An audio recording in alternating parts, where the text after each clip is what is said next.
and 1. Good afternoon from the Millwood Fieldhouse, built on Franklin Spears Court. Welcome to Millwood Basketball, presented by SSM Health, First Security Bank, Love Student of the Month, and Counseling Solutions and Interventions. I'm Maurice Prince, joined, of course, by the Hall of Famer. And again, people sign, he signs autographs before broadcast, folks, the one and only Myron Patton. Hey, it's a great day for some basketball. We're early in the high school season, and we got a really good matchup today, Maurice. I tell you, this is going to be a good game. Our games with both. I agree. So we're starting off with the girls, of course. Your Class 3A, number 13th ranked Millwood Falcons are 3-3 to start the season. They played well at the She Got Game Classic in Dallas, Texas, that featured over 35 teams in this competition. They won 2 of their 3 games, posting a big win against Coronado, a Nevada school, 63-40, and then against Prosper, Texas, they beat them 45-29. Of course, now they're home, ready to go.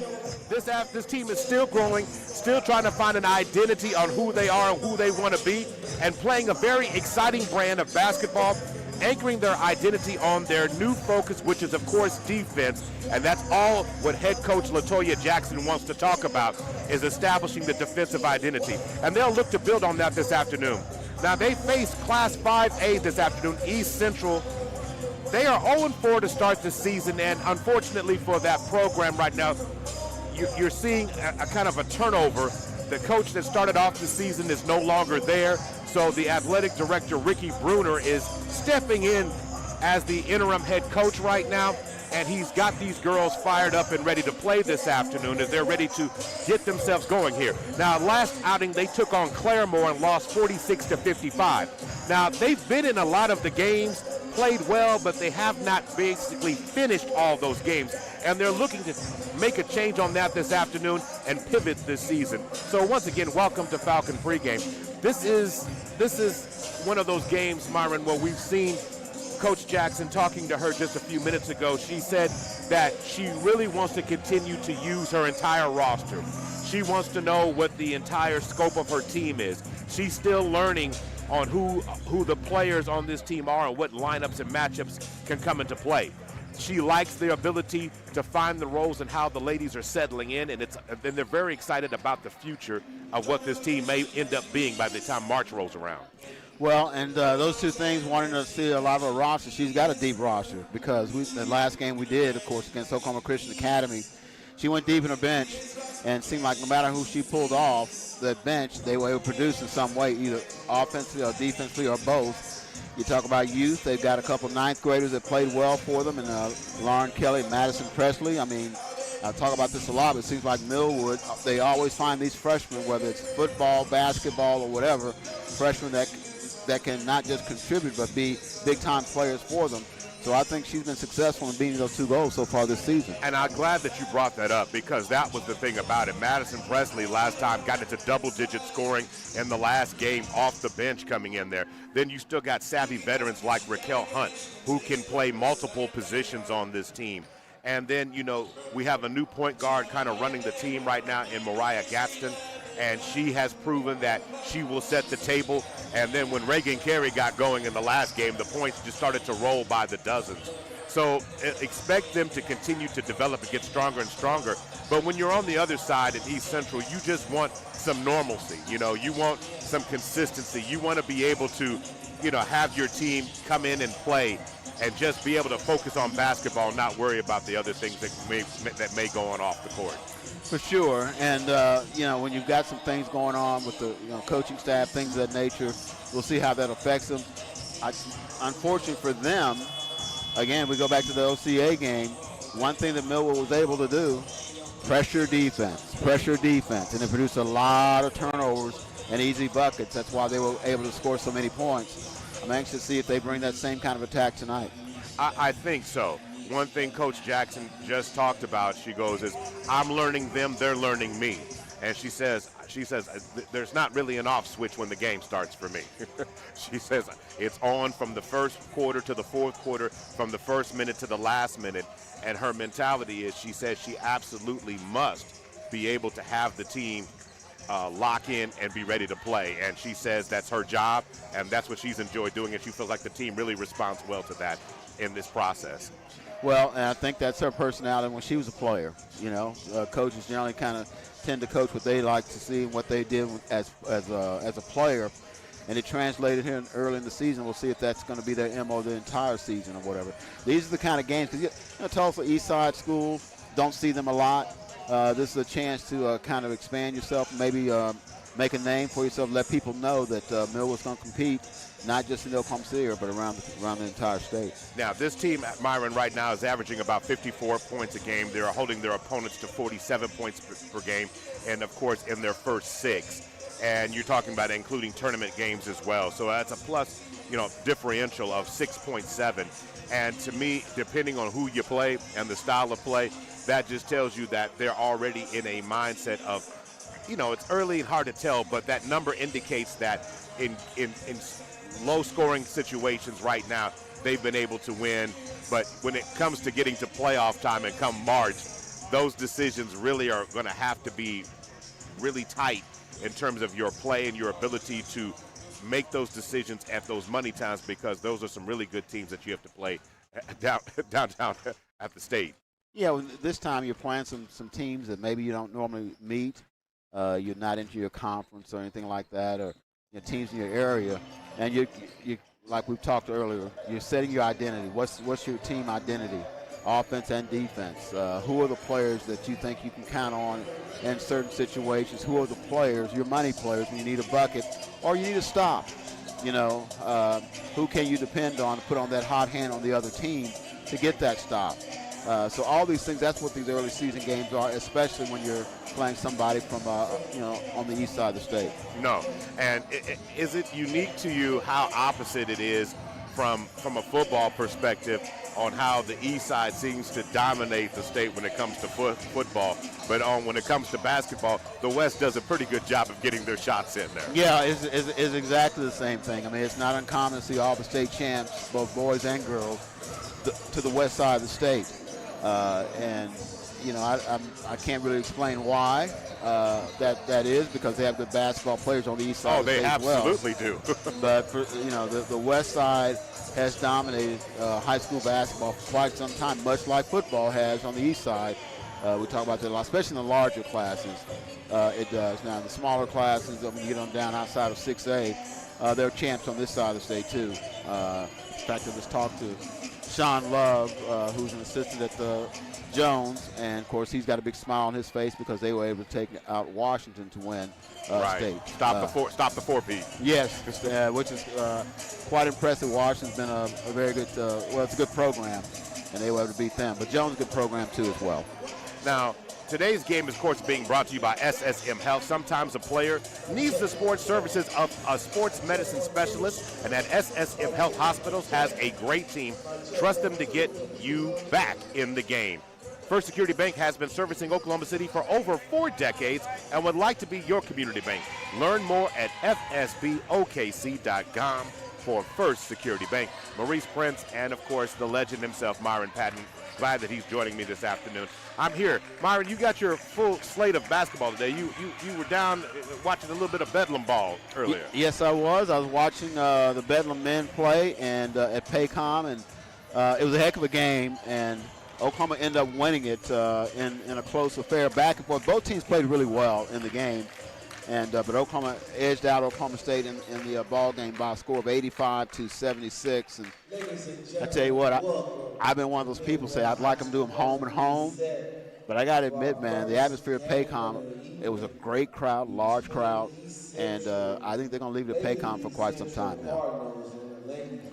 So it's now time for the starting lineups. Let's get ready for that. Here it is for East Central and Coach Ricky Bruner. But first, we'll recognize our wonderful country.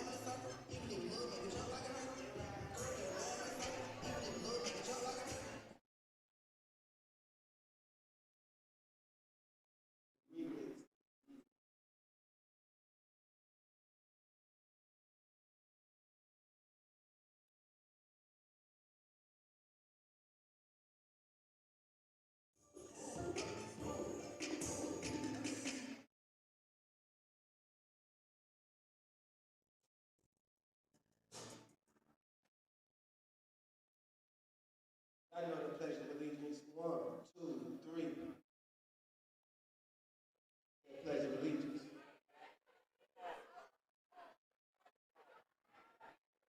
We're going to get right into the starting lineups. We're going to get right into the starting lineups.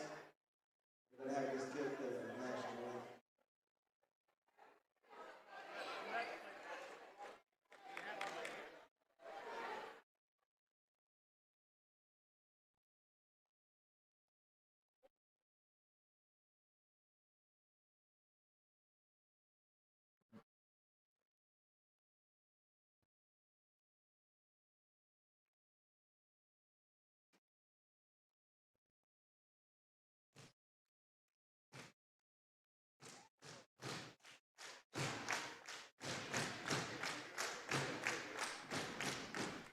All right. Due to technical difficulties, we'll just have to say we're going to go ahead and salute our great country of ours. Now it is time for the starting lineups. No. Of first, number 1, Katie Counts. Number 2, Aaliyah Simone. Number 10, Cameron Hammond. Number 11, Jayla Miles. And number 35, Kamari Miller.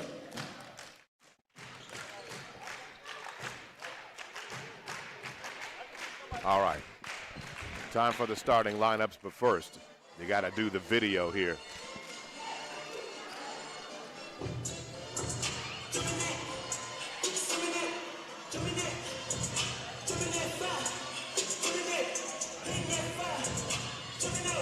So the starters for East Central before they announce it is Caden Counts, Aaliyah Simone, Camry Hammond,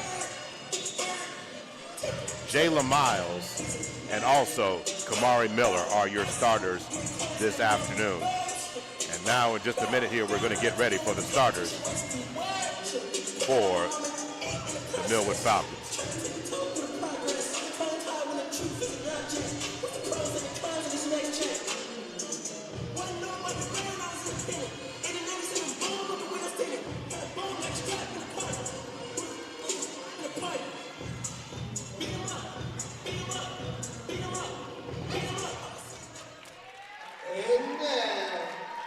Your starting lineup for the Lady Falcons.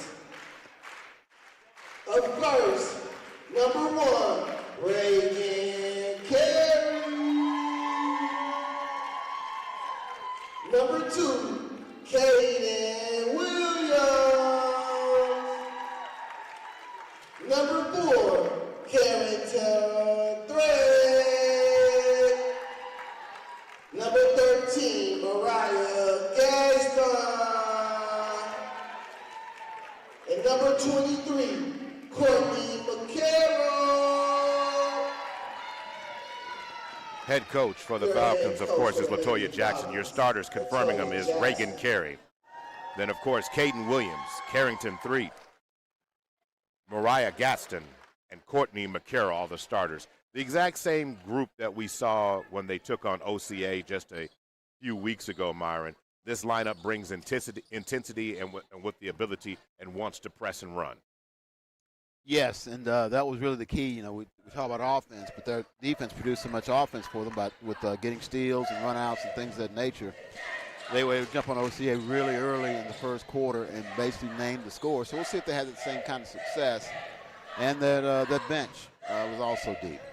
Now, I always like to see, and both these teams are about evenly matched in terms of height. So to me, it's really going to come down to executing and being smart with the ball. And of course, you got to give props to East Central, their athletic director, stepping in as the interim head coach, or until he decides, because there's a lot of athletic directors that are head coaches in this state. Well, he can't fire himself. Exactly. There's a lot of coaches that would like that assurance. Okay. They control the tip, and they're here set to go right now. Falcons open up in man-to-man defense, smothering around the wing handoff, trying to cut inside. Pass back outside, and it's going to go out of bounds. It's going to be a turnover right away, and it will be Falcon basketball. 7:44 to go. 0-0 is the score. Today's game, of course, being brought to you by SSM Health, First Security Bank, Counseling Solutions and Interventions, and Love's Student of the Month. All right, to work now. Pressure up top. Looks like they're playing a little bit of zone here, and they're going to stop action here. The officials are trying to make sure they get an understanding, because I think the shot clock, they're going to reset the shot clock. They want 30 seconds on the shot clock now.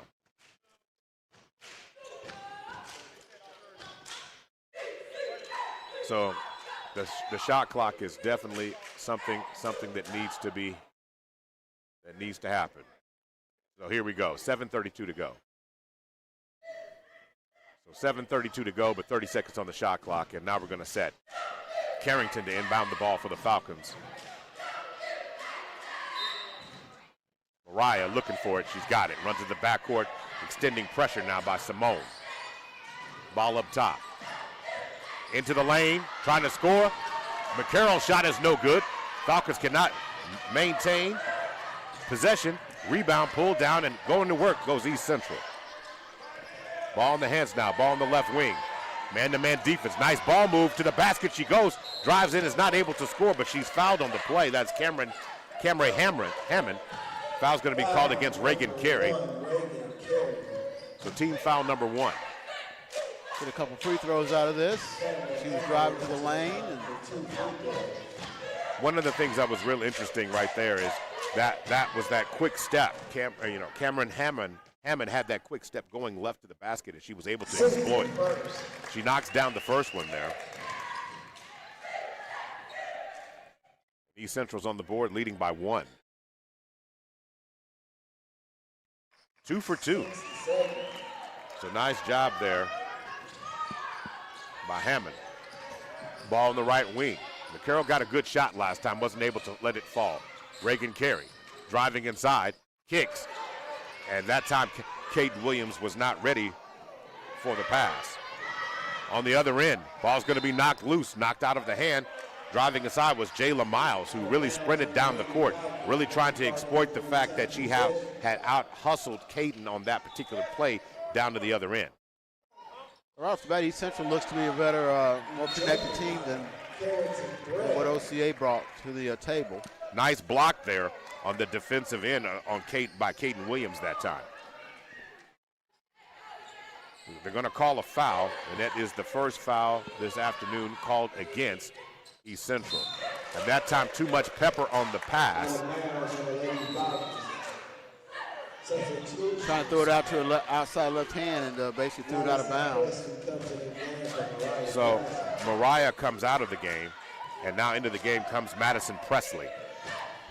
6:36 to go. Falcons down by 2. High pass, able to be corralled there by Miles. And now going to call an offensive foul on the play, or they're not.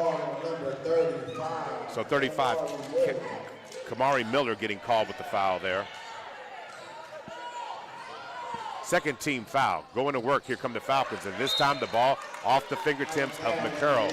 And Coach Jackson is not happy because these are unforced turnovers starting the game here. Yeah, it's a rough play. Nobody can really catch it, handle it, or whatever. Getting it into any kind of rhythm. Ball on the right wing now. Hammond has it, trying to get around Carey again. She's got to be careful not to pick up the foul. Pass underneath. Miles goes inside. Another block that time by Kaiten Williams. On the other end, shot high off the glass by Reagan Carey. She can't get it to fall. Rebound pulled down by the Cardinals. Going to retreat. Walking into a three-point shot. Shot no good that time by Miller. Rebound pulled down by Carey.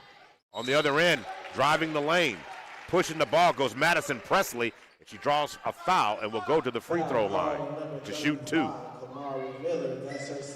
So second team foul on third team foul against the Cardinals. Miller with the foul. Tulsa Central, a pretty athletic team themselves. They're matching up pretty good with Millwood in the early going from an athletic standpoint. We'll see how the game plays out, but both teams kind of rough on both ends. But so Madison Presley misses the first one. So now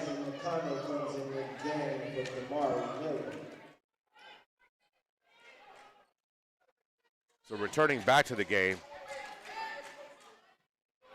Make sure I get that.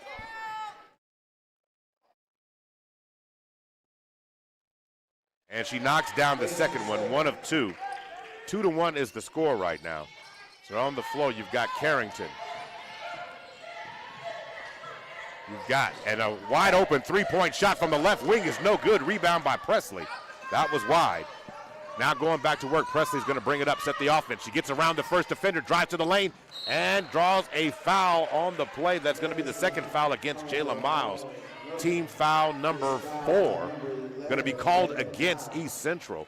So back to the free throw line goes Madison Presley, and what thing she can do right now very well, Myron, she can get to the cup.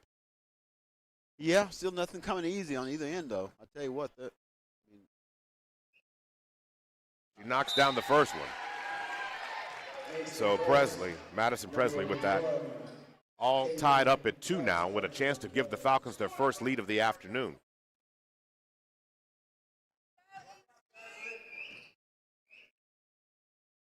Presley knocks it down. And so for the first time this afternoon, the Falcons lead by 1. So now going to work. Carey, man-to-man defense. Trying to play over the screen that time. Driving inside, shot off the glass, and a nice drive and dish. Caden Counts scores it for Tulsa East Central. The guard set her up by going baseline and drawing some attention away. Nice assist by her. On the other end, shot, no pass inside to Kaiten Williams, and she scores. She puts the biscuit in the basket. Nice job by Kaiten Williams. 5-4, Falcons back up on top. 4:41 to go. Across the timeline, Falcons are now measuring their defense a little bit, giving them a little bit more space. Again, Myron, you pointed it out. East Central's got ball skills, and they're able to get around the defense and get inside. Yeah. Another drive and kick to the outside. Three-point shot is no good, and it will be out. It will be Falcon basketball, but another wide-open three-point shot that time. Yeah, their guards are handling the pressure that Millwood's putting on them by getting in the teeth of the defense and the paint and kicking out for some threes. They haven't hit them yet, but they're getting some open shots. So Mariah's back in the game now, and now coming out, Carrington comes out for a breather. Mariah throws it back up top, kick to Carey. Carey drives back out top to the right wing to Gaston.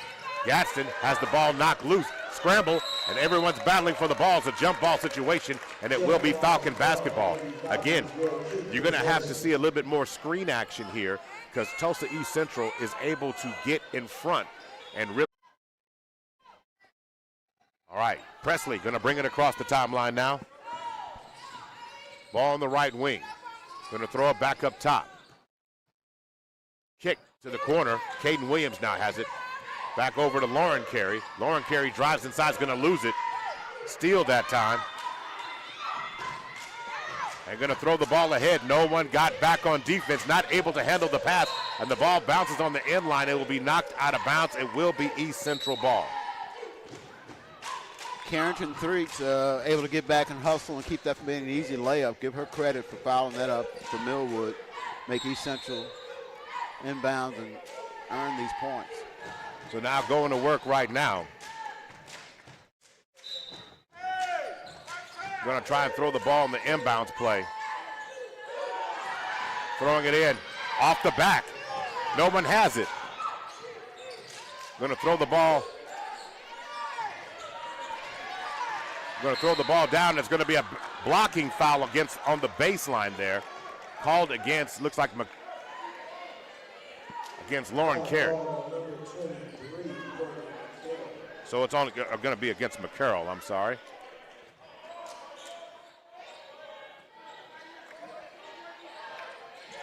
Against Courtney McCarroll.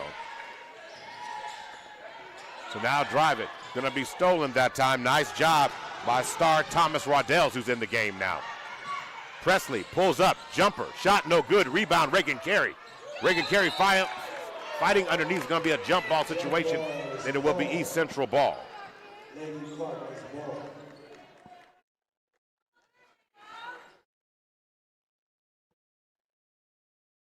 So Madison Presley.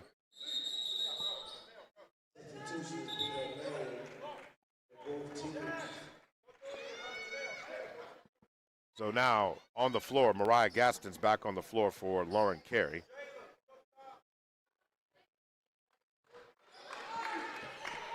Going to work. 42 seconds to go, 29 seconds on the shot clock. Ball on the left wing, going to go cross court. Back in the hands of Jayla Miles. Miles driving inside against Star Thomas, and Thomas deflects that shot, alters that shot. Jump ball situation, it will be Falcon ball. And both teams are willing to be aggressive, Myron, and it's been very impressive early on to start this game. Yeah, and they're both kind of fouling each other's offense up. There's nothing easy, no easy layups, no easy jump shots. Falcons up by 3, 26 seconds to go, 24 seconds on the shot clock. It's about almost a second as Carroll fires up a shot. Are they going to say the ball's out of bounds or do they call a foul? That was kind of unclear, so it looks like it will be. Okay, so the ball is going to be a block, and it will be Falcon basketball. Star Thomas Raudells gets the ball in the inbound play and misses the easy money. And it looks like we're going to get another foul called. It's going to be called against Star Thomas, who missed the shot.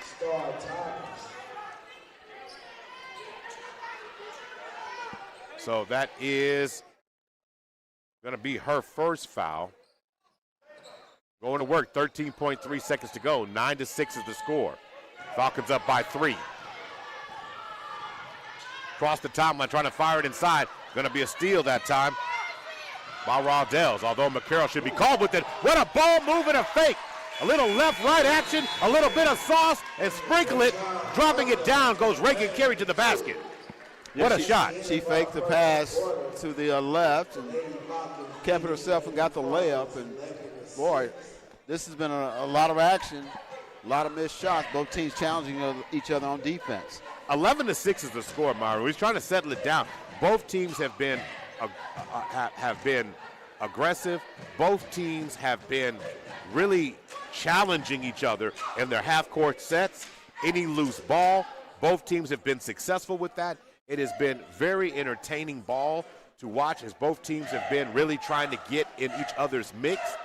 But when it's all said and done, the Falcons have missed more easy shots, And as they start to fall, that might really fall in an advantage part for the Falcons as the game goes on. Yeah, missed a lot of layups, a lot of open threes, things of that nature. But I'll give you Central some credit for that because athletically they can match up with Millwood. And those guards, Simone, and she's been good beating penetration. They backed off into a zone, a 2-3 zone that kind of slowed things up for them. Then went back to man in the quarter.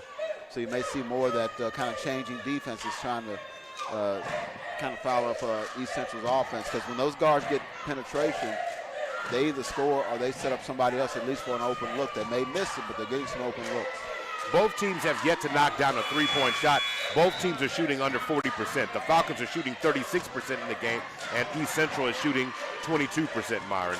And in terms of the rebounds right now, both teams have really fought well for boards. The Falcons are +1 in that category as we enter the second frame right here.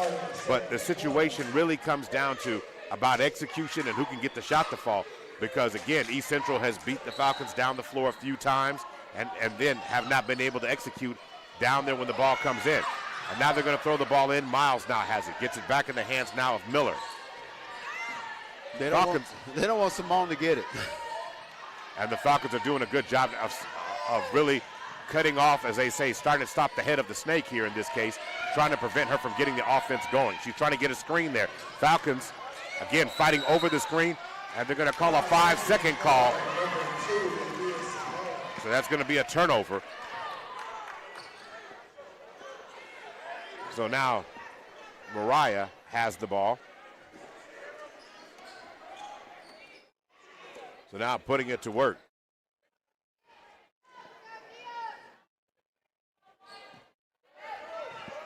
Presley on the floor right now. So you got Presley, McCarroll, Reagan Carey, and Caden Williams on the floor right now for the Falcons. Ball back up top. They're going to call a foul at the elbow. It's going to be out of bounds. They're going to call the foul against Cadron Counts. So her second foul. But more importantly, first foul of the second frame. Mariah pulls up from the elbow. Nice elbow jumper. Is silky smooth on that one. The Falcons needed that one. Nice on the assist. And a timeout's going to be called here by Coach Bruner as he wants to talk to the team about their execution. 7-6 is the score, Myron. 7:17 to go before the end of the first half. Today's game is being brought to you by, of course, SSM Health, First Security Bank, Love Student of the Month, Counseling Solutions and Interventions, Bank First, Guiding Right, Narissa Berry Insurance, Big O's Pork and Dreams, Super Prep, and also the Black Chronicle newspaper. So, I mean, how do you kind of break this thing down, Myron, that you're seeing here? Well, first off, that was about as open a look they had, and that looked clean. She knocked down a good elbow jumper, as you said, and that's about the best open look I've seen either team have since this game started. Everything's being challenged, everything's being earned. If it's inside, you got people swiping at the ball, so I give both defenses a lot of credit. We'll see if it kind of gets Millwood going. Up by 7 here early in the second quarter. Looks like they're going to go back into a zone defense. Again, it's kind of changing some things up to keep East Central off guard. Yeah, and keep them out of the paint. East Central, they've been able to the great ball skills of Aaliyah Simone for East Central has really been impressive on how she's been able to break defenses down. 23 seconds on the shot clock. Both teams have been very efficient. We've not had any shot clock violations. A pass inside. Falcons again playing zone. Simone fires up a three-point shot. Her shot is no good that time. Rebound pulled down by McCarroll. McCarroll going coast to coast to the basket. She goes. She can't get it to fall, but Caden Williams gets the rebound, and she's fouled on the putback attempt. Yeah, the other missed a foul on McCarroll on her initial layup, but they get it on the second time, so they can knock down some free throws. I mean, it's been a while since East Central has scored. See if they can kind of open up a bit of a lead here in the second quarter.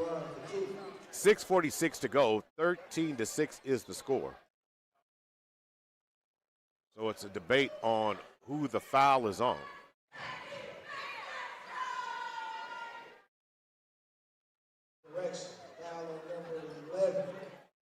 So the foul's going to be changed from Counts to Jayla Miles.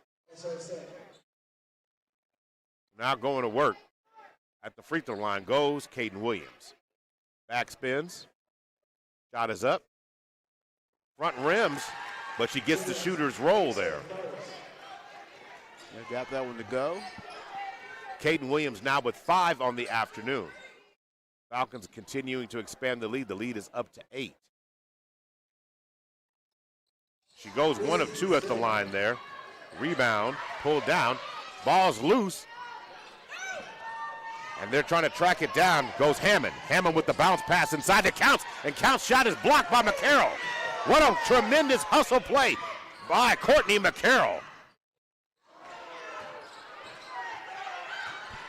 On the other end, contact's going to be another foul on the other side of the floor here. But again, nice job. Foul's going to be called against Jayla Miles, and that is her 3rd foul.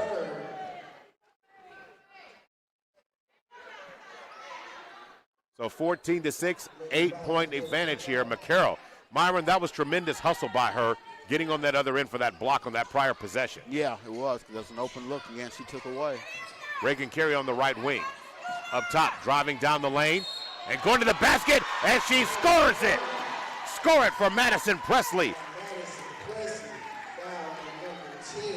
Off the assist by Reagan Carey, Madison Presley drives right down Main Street and gets it, pushing the Falcon lead up to 10.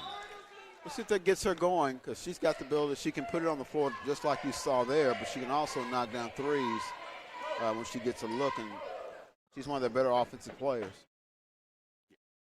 Gaston comes out, and now Kalia Hines has returned. So she completes the 3-point play there, and it's now 17-6. Coming in the game comes Jariah Cox, or they're going to hold her out. So it will be Falcon basketball baseline here. Did she step in? They've something had to have happened here. So it looks like we have a full timeout situation here. Timeout being called by the Cardinals. 60-second timeout. Maurice Prince and, of course, Myron Patton here. And you're talking about being able to put points out, Myron. And as this quarter has begun, the Falcons have started off with a 6-0 run to start this second frame. And they've really been doing it by somehow East Central now is not doing some of the things that they were doing. They were cutting off the penetration. But now the Falcons have found a way to get extra shots, getting better rebounds, and then getting easier shots on the interior. If we're looking at it from the perspective of the points in the second frame alone of this game, you know, let me get it by the quarter. The Falcons have opened up the quarter 2 of 3, 67% from the free throw line, and so far East Central is 0 for 2 in the second frame to this point. Yeah, and on the other end, they're going to that zone is really kind of slowed up East Central.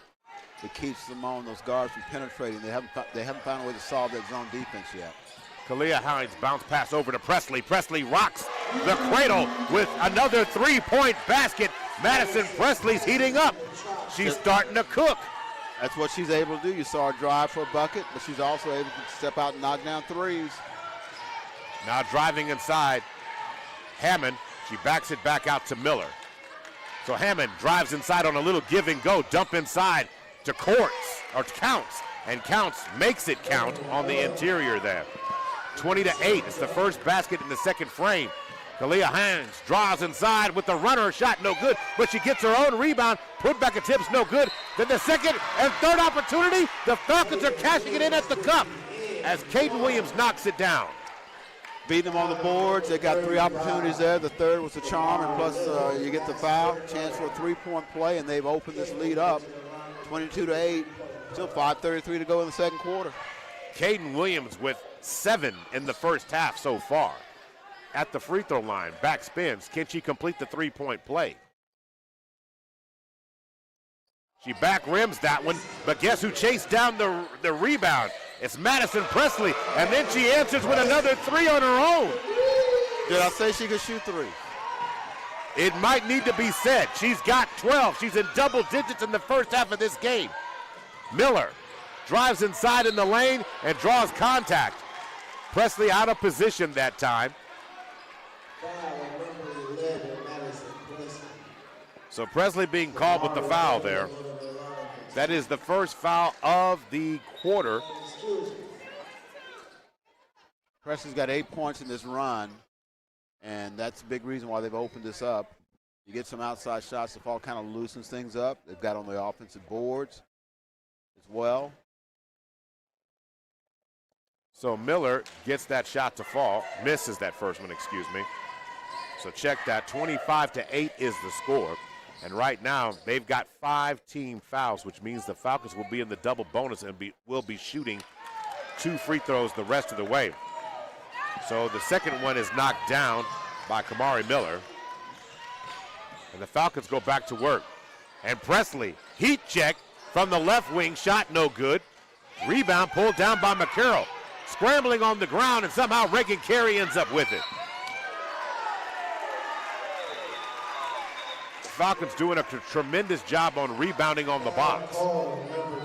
So that foul's going to be called against Hammond. So Reagan Carey back to the free throw line, shooting 2 this time.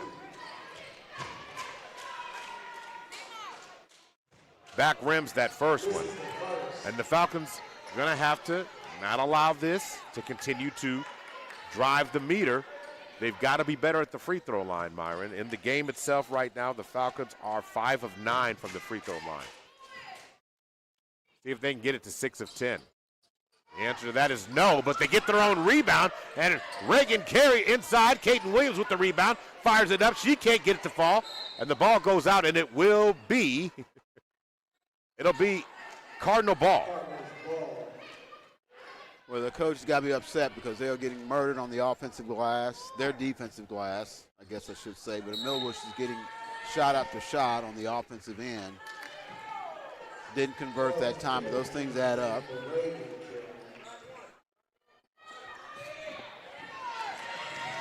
So Reagan Carey comes out for a breather. And a foul on the floor. So in the game now is Lauren Carey. Kaiten Williams. Presley still is on the floor, along with Kalia Hines and Courtney McCarroll. Trying to get the ball inside. Going to be stolen on the inbound plays by Kalia Hines. Kalia Hines goes coast to coast. Can't get it to fall, but she's fouled on the play. Back to the free throw line, the Falcons go.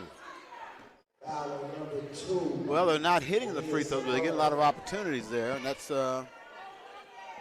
if they cash in on that. Meanwhile, East Central scored what? 3 points this quarter? 3 points this quarter, and Kalia Hines misses the free throw. So substitutions. So Madison Presley comes out. And Mariah Gaston comes back in for now. Hines gets that second free throw to fall. And now she'll check out of the game as Carrington Threet returns. 26-9 is the score, 4:40 to go. Falcons this quarter alone have been impressive, outscoring East Central. Basically 15-3. Miller on the right wing. Pass inside to Counts. And they're going to call Counts. She got in the air. And they always tell you don't jump in the air. That's something that usually will cost you. Just throw it at the rim if you're up there. She was in the paint. I don't know why she didn't shoot that. Mariah Gaston across the timeline now. 25 seconds on the shot clock. And now Coach Jackson not happy that someone didn't know the offense. Reagan Carey's going to come in right after this. But Myron, just an impressive quarter overall for the Falcons when you look at it. Again, when we start talking about second quarter shooting, the Falcons 2 of 3 from deep, 67%. 3 of 8 shooting twos, but that's basically because they keep getting fouled. But 5 of 11 from the free throw line. But you've been in the free throw line 10 times or more, double digits in the quarter. That's usually a good thing and a good recipe for winning. Yeah, it's just 3 points that you have, and they'll want to hit more of those, but you keep getting enough that they're going to add up. And, of course, it's just some of those are converting for maybe and one possibilities. It's just been a bad quarter for East Central. Going back to work. All across the timeline. Gonna up fake, throw it over. Inside to Reagan Carey, throw back. Mariah Gaston walks into a three, and she's gonna get all 1, 2, 3 of those. That was Cash. Gets that one to fall. And that was a design play where they had the lob inside to Carrington Threet, who basically just pitched it right back out to Gaston, and she had an open three and knocked it down. Only she misses the free throw. That's the only bad part about this. I think they'll be shooting free throws this week in practice. How about that? I think you might be onto something, Myron. Maybe even after the game. Going to work. If the boys didn't have to play, yeah, you're probably right. Miller misses the two on the interior. Rebound pulled down by Caden Williams. Reagan Carey inside, kicks it out. Caden Williams misses the jump shot.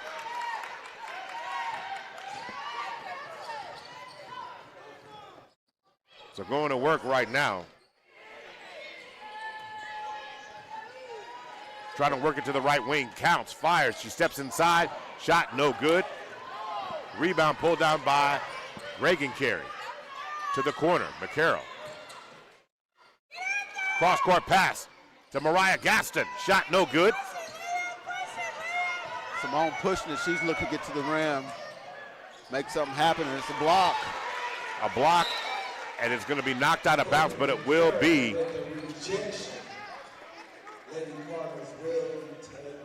a whole new line coming in from Millwood. Again, that's Superior Central. Like, these are fresh players. That depth also wears on. It's probably one of the reasons they're giving up so many offensive boards on the other end. Millwood's, their players are fresh because they're subbing so much. Now going back to work, Madison Presley back in the game, along with Carrington Threet, Star Thomas Riddells, and also getting Ariana Engman into the game for the first time today. Engman almost came up with the turnover there. Counts has it. Counts drawing contact. 9 seconds on the shot clock. Inside, bounce pass. And the ball goes out. It will be Lady Cardinal ball with 4 seconds on the clock. So 2:35 to go in the game. Falcons up by 20. Inbound pass. And contact against on Aaliyah Simone. So Gaston going to be called for the foul. Well, you hate that because you had him deep in the shot clock. Now they're going to get a fresh shot clock with 35 seconds to go. Inbound to Counts. And Counts was going to do the give and go and run the ball baseline to Hammond, but it ends up being a turnover. Presley in the hands of Mariah. Cross court over to Presley, over back up top. Carrington has it to the corner. Mariah drives inside, tried to make the shot off the glass. Thomas can't come up with it. On the other end, Hammond being covered. Pass up top. Engman covering Miller. Now the ball's back in the hands of the playmaker, Aaliyah Simone. Simone. Stutter step into the lane. She loses it, and they're going to call a blocking foul. I'll say she tripped her, I guess. So second foul for Gaston this afternoon. So Reagan Carey back in, and they're going to give Mariah Gaston a blow. Millwood back in that man defense. They keep switching defense, zone, man. Then you bring in these fresh athletes. They keep the pressure on you. Steal on the inbounds by Reagan Carey. She's got the steal, and she gets the deal. Reagan Carey doing it all. Shot off the glass is no good there by Cox. Rebound by Star Thomas Riddells. On the other end, Reagan Carey backs it out. Carey cross court over. Carrington Threet fires one from distance. Shot no good. Rebound by Engman. Kick out. Presley, three from the left wing. She can't get it to fall. And that was going to trickle off the hands of Engman, who couldn't control the missed shot.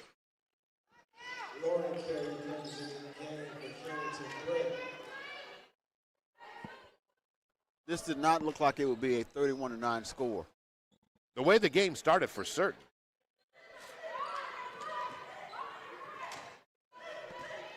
But again, East Central's only got 3 points this quarter. 70 seconds left to go in this first half of this game. Now they're back in the zone defense, a 2-3 Millwood. Miller turns, fires, shot no good. Rebound, coming up with it is Ingman. And then it's a turnover. Counts now has it, and she kisses it off the glass off the steal.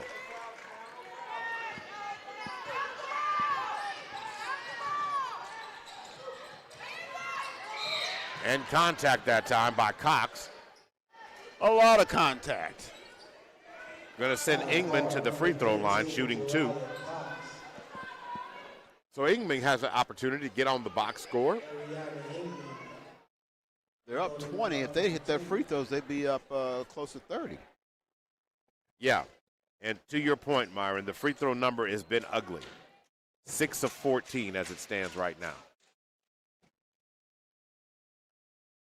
That's not very good. And she misses the first one.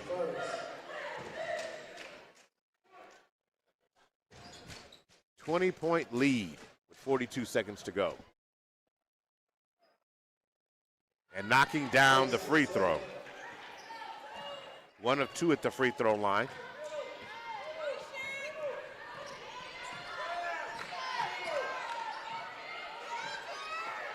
Falcons now back.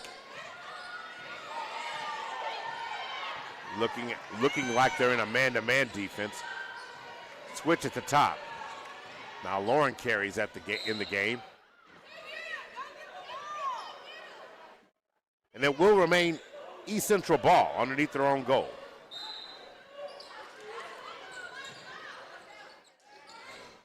Shot is up. Reagan Carey with the rebound. She throws it up. Lauren. Back in the hands of Madison Presley. She can't get it to fall. Waddell's fighting for it.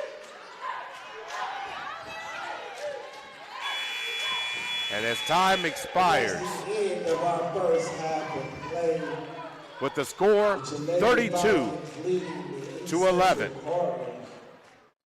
We're going to take about a 5-minute break. We'll be back in just a minute. You're listening to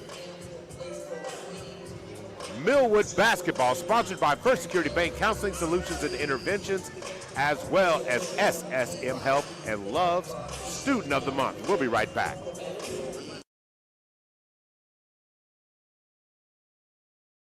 This broadcast is the exclusive property of Perry Publishing and Broadcasting Company. Any rebroadcast, retransmission, reproduction, or any other use of the accounts, descriptions, or audiovisual elements of this broadcast without the express written consent of Perry Publishing and Broadcasting Company is strictly prohibited. All rights reserved.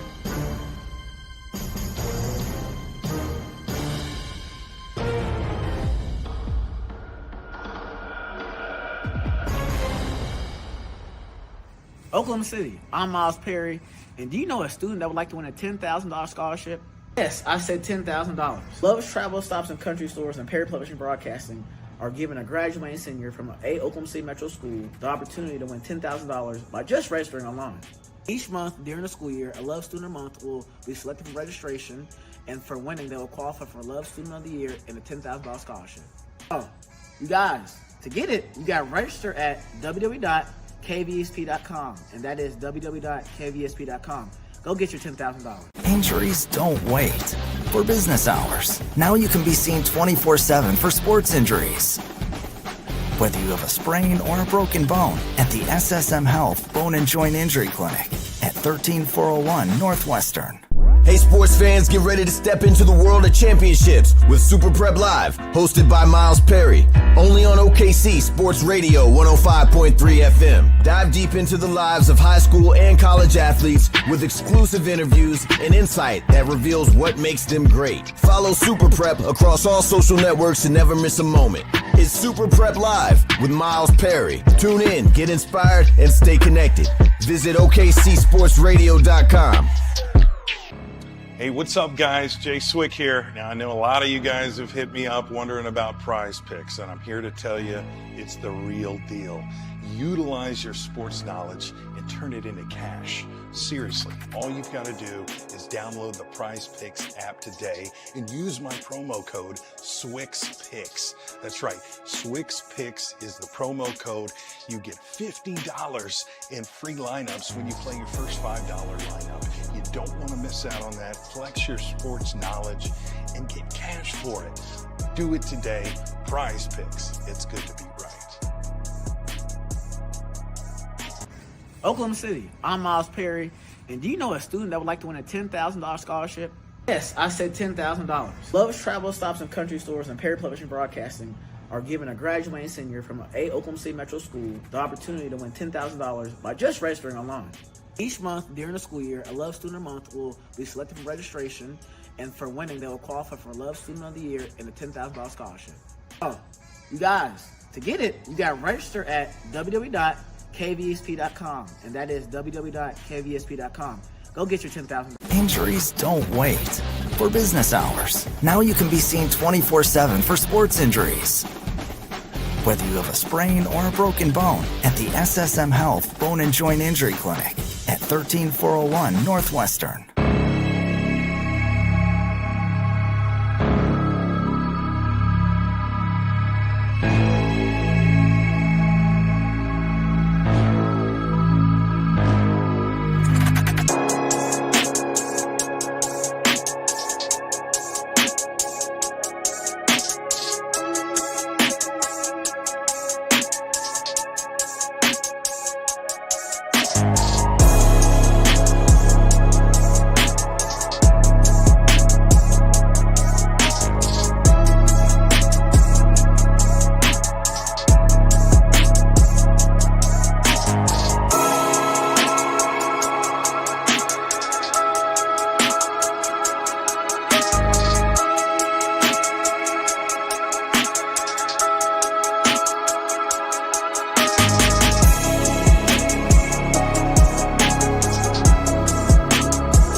This broadcast is the exclusive property of Perry Publishing and Broadcasting Company. Any rebroadcast, retransmission, reproduction, or any other use of the accounts, descriptions, or audiovisual elements of this broadcast without the express written consent of Perry Publishing and Broadcasting Company is strictly prohibited. All rights reserved.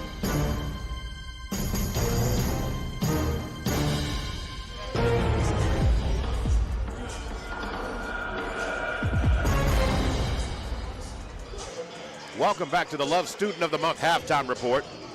Love Student of the Month, celebrate and recognize students who exemplify outstanding character in the classroom and citizenship in the community. Each month, Student of the Month will be selected right here with an opportunity to win $10,000 cash.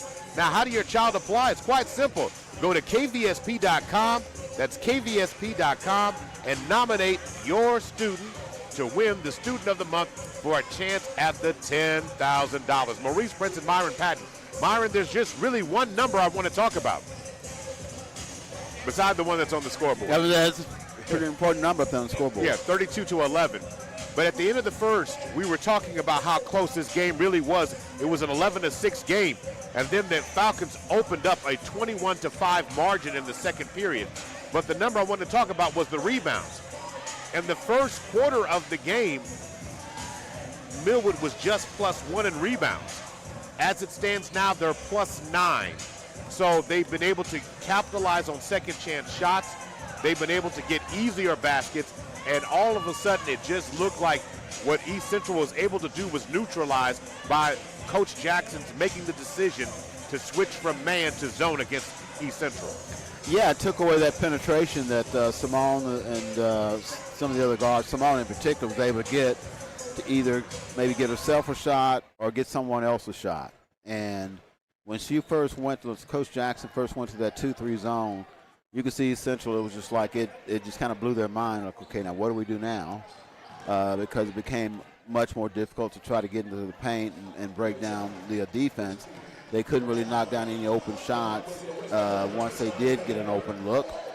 And then, of course, Millwood also got their offense going on the other end. So, and then she was going back and forth, zone, then back to man, you know, and that. So it just kept East Central off kilter a little bit, and that showed on the offensive end where they only got 5 points that second quarter. Meanwhile, Millwood got their offense going on the other end, primarily, like you said, with the offensive rebounding, and then they got some shots to fall. In particular, with Madison Presley, she had a couple free throws, she got a layup, and a couple threes, and really opened the game up for Millwood. No question about that. Overall, 12 points in the first half from Madison Presley, and that's, again, she's been able to find it. Reagan Carey only with 4 points in the first half, but it's kind of like teams have been keying on Reagan Carey because she averaged almost, greater than almost 20 points a game last year for this team. So a lot of folks, when you look at the stat sheet, you see her name, but she's not the one that's causing you the most problems. You now have others that will be able to get that taken care of in terms of how things are going overall in the first half of this game, Myron. So it's been one of those type of things where you have to pay attention to the others. Madison Presley, you got to watch out for Caden Williams, who's having an outstanding game today. It's just been simply wonderful and outstanding overall on that. Yeah, and that's really the biggest thing about Millwood. They can substitute, and it's not like, you feel, okay, can we get a couple minutes out of her? No, they can get extended minutes out of a number of their players that are on the bench, and that just makes it tough for the opposition because, Simone played the entire first half. They had a lot of players that played most of the first half, and when they're sending in fresh bodies on you and they're wearing you down, then they come back with the starters again. It just kind of wears on you, and that's probably what happened that second quarter. They continue to widen out the lead. And, again, the changing of defense has made things tough for East Central on their offensive end is the reason that they've got this 21-point lead. So in the first half, East Central was 4 of 18, 22% shooting. They were not able to knock down a three-point shot. They were 0 for 6. The Falcons, on the other hand, the number's not pretty, but you're talking about 18 shots. The Falcons got up 30, only shot 37%. They were 3 of 9 from deep, which is 33%, and it's been impressive on what you just pointed out, Myron. Their ability to execute and really shut them down on the defensive side and then offensively get some easy baskets. What's going to be key to the second half of the Falcons to take this game home? Well, continue what they're doing. I suspect they'll keep going back between man and zone. And really, it's up to East Central to kind of make the adjustment to see how they handle that. And, Millwood's got the deeper team. And unless they just start turning it over, they should have a big advantage in the second half. All right, Madison Presley, Courtney McCarroll, who does a lot of the X word, dirty word. Ball on the left wing. McCarroll has it. Throws it back out. East Central's gone to a zone here to start out the second half. Caden Williams drives inside. It's going to end up being a steal that time by Simone. Simone draws contact on the inside. They're going to say no foul on the play there. It's Madison Presley going to be credited with the block on the play. On the other end, three-point shot by Reagan Carey is no good. And now backcourt pressure being applied. And the ball nearly stolen that time is going to be contact by Reagan Carey. As initially Hammond wasn't paying attention for that pass. Reagan Carey ends up making contact with her that time, going for the steal. First foul of the second half for Reagan Carey. Should be her second foul.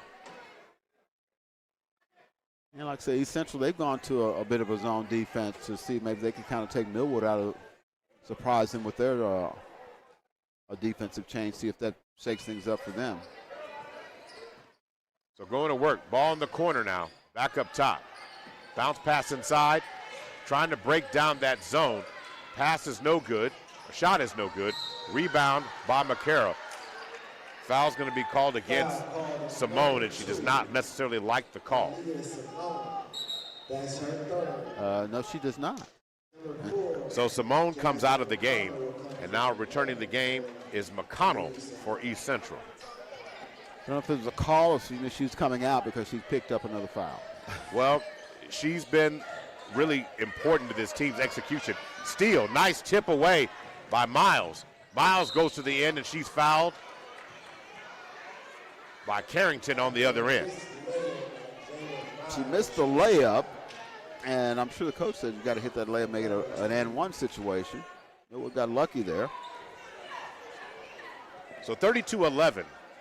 The Cardinals are trying to find a way to generate some offense, and they'll do it at the free throw line, as that first shot is good by Miles.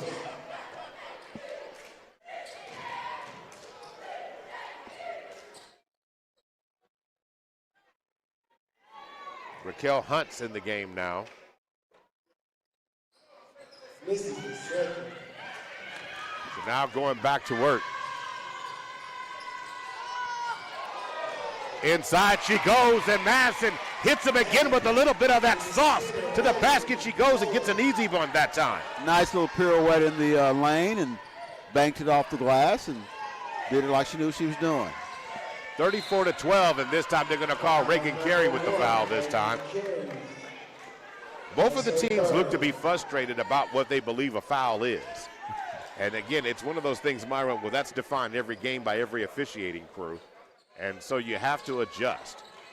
I always say, how many fouls do they have? Sometimes you get that third or fourth foul. That's when you protest the most. So now going to work. Trying to find some space. Count. Inside the lane. She's fouled, putting the ball up against the glass. Looks like we're going to get a foul called. So the foul's going to be called against Caden Williams. To the free throw line goes Counts.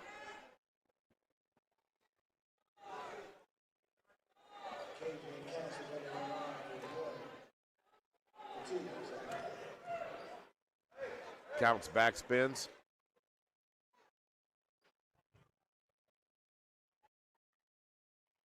Gets it to fall. 34-13. So Reagan Carey comes out. Mariah Gaston comes back in.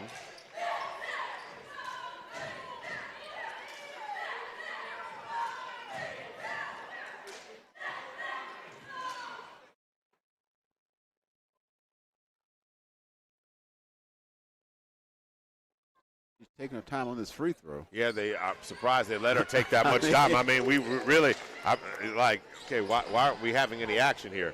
Going to throw the ball ahead, and McCarroll can't track down the errant pass as Presley throws it away. She instantly tells her teammate it's her fault on that one. And they've come out with a little bit of a press, and that was just an errant pass. So, of course, when you're down 20, you really have no choice. Okay, working the ball around the perimeter right now. Ball back in the hands of Miller, in the hands of Hammond.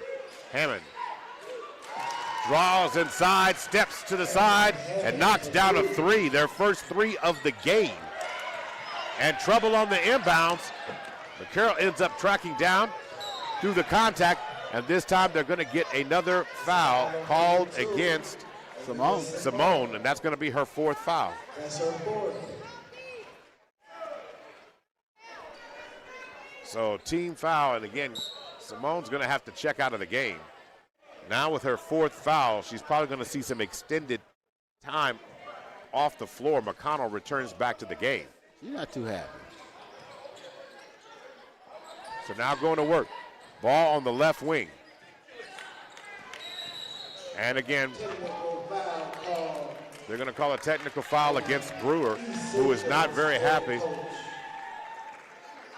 As he said, this is ridiculous.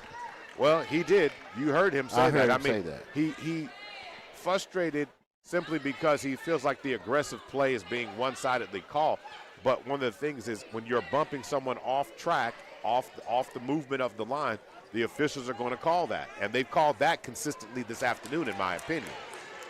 Madison Presley misses the free throw, and if you believe in ball don't lie, then you don't believe me either.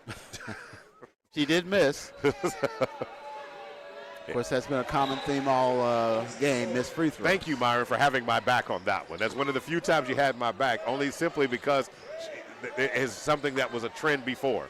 I don't know if you'll have my back anymore. I'm just speaking the truth. I was not.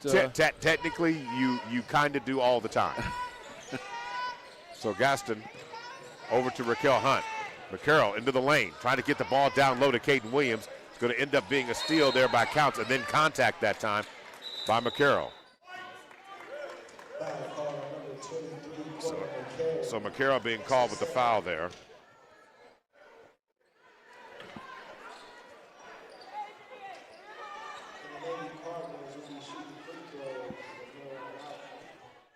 So, fifth team foul here. You're going to shoot some free throws.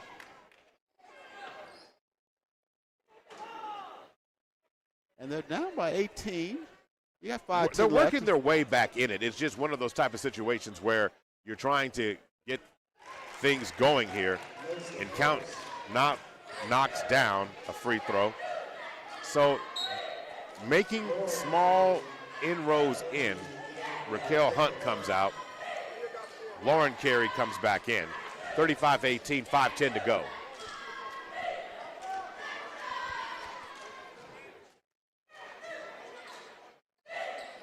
So, giving the player an opportunity to adjust their uniform. Can't look sloppy. That's a rule. That's very much a rule, Myron. Exactly. As Counts knocks down the free throw. Now, points with no clock moving, that's a good thing if you're East Central. So Mariah Gaston drives inside, kisses it off the glass. She missed an easy one. She missed the easy one, and the ball's going to be out. Mariah had an opportunity to try and get one, and that was a theme early in the game. The Falcons. More free throws. And more free throws that they were fouled. We had 10 seconds off the clock. They're down by 16. You hit 2 here, you're within 14. The object always is when you're down by 20 or more, if you can cut it in half going into the fourth, it's always a good thing. Oh, she back banks rims that one. Bank shot in by McConnell.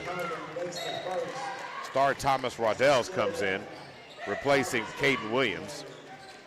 And the lead is 15. See if McConnell calls glass again. She just better call make. And she knocks it down.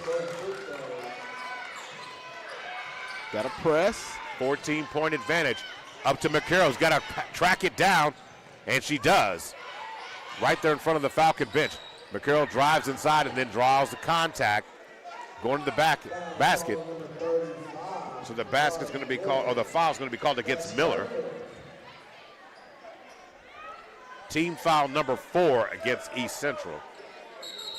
So now into the game, Cox is coming in for Miller.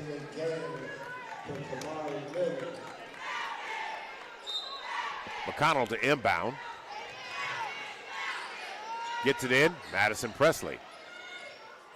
Gets it to the corner, Mariah Gaston fires a 3! Cash, money, Mariah Gaston from distance. It's a big shot. Pushes the lead back up to 17 just like that. 4:32 to go. Mariah Gaston with 8 in the game so far. To the right wing to Counts. Kicking it back out to McConnell. Hammond now has it, being covered by Gaston with 9 seconds on the shot clock. Falcon defense has been superb on this possession.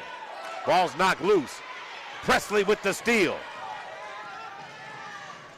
And drives in, cannot score, but Gaston gets the rebound. Kick over, Star Thomas Roselle.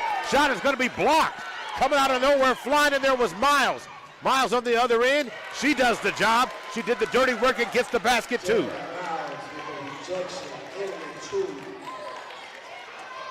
Tough situation there.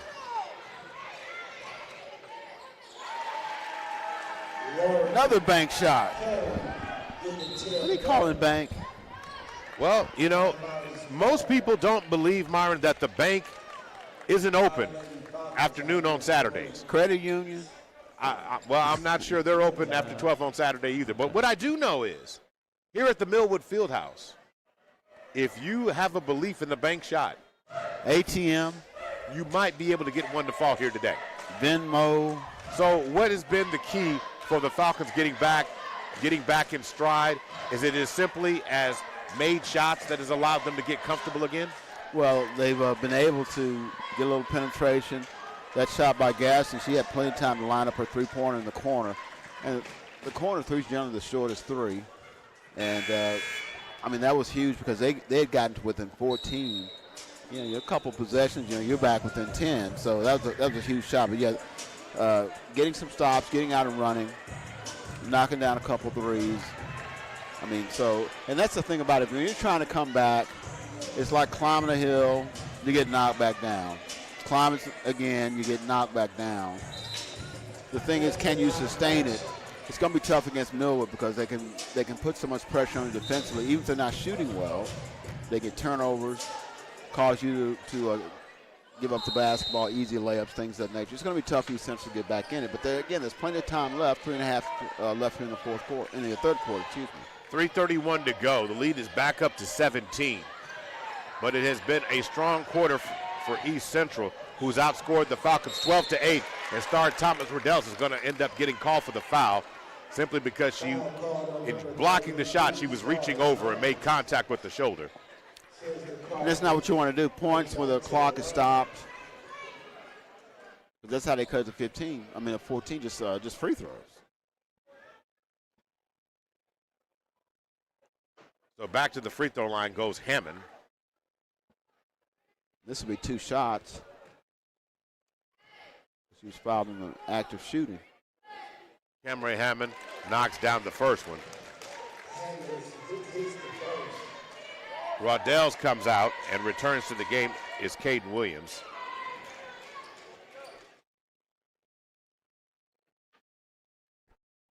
To work. Shot is up and good. She goes at the free throw line, knocks both of them down, and the lead is right again, back at 15. Presley. Ball's going to be stolen. Inbound pass, retrieved, and it's going to be a jump ball situation. What a good effort by both teams, diving on the floor, trying to make plays. You got the arrow, so it stays with East Central. So again, that pressure has bothered Millwood some. I mean, that's and a lot of times teams that press don't like to be pressed. That's very true. So Reagan Carey comes in for her sister Lauren. 3:11 to go. Into the lane and nobody covering. They ran that inbound play earlier to Hammond. Last time they couldn't connect on the pass. This time they do. Back to 13. Ball's going to be stolen by Hammond. Hammond up fakes, brings it back, resets. Throws it back up top to Counts, and McCarroll's going to get caught putting her hand on the back here. There's going to be free throws coming now for East Central again. These points when the clock is not running, man, it kills you. And that's what, when you get a team in the penalty so early in a quarter, they can really capitalize.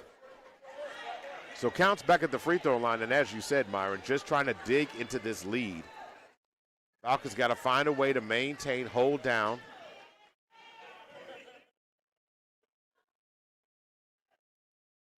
Nice. And they hit free their throw free throws by Counts, and again, they seem to be making a lot more frequency. So now Mariah Gaston goes out. Kalia Hines returns. Kalia Hines has a point on the game. Need to get a little burst of points from her in the contest itself. Back rims that second one. Rebound tracked down by Reagan Carey. Carey to McCarroll. McCarroll drives inside, bounce pass up, and no Falcon was home. It's going to be a free turnover for the Cardinals. This 12-point margin has a chance to be cut down under 10, which draws Coach Jackson to get up out of her seat. not happy on how her team is performing in this quarter. Bounce pass over to Reagan Carey.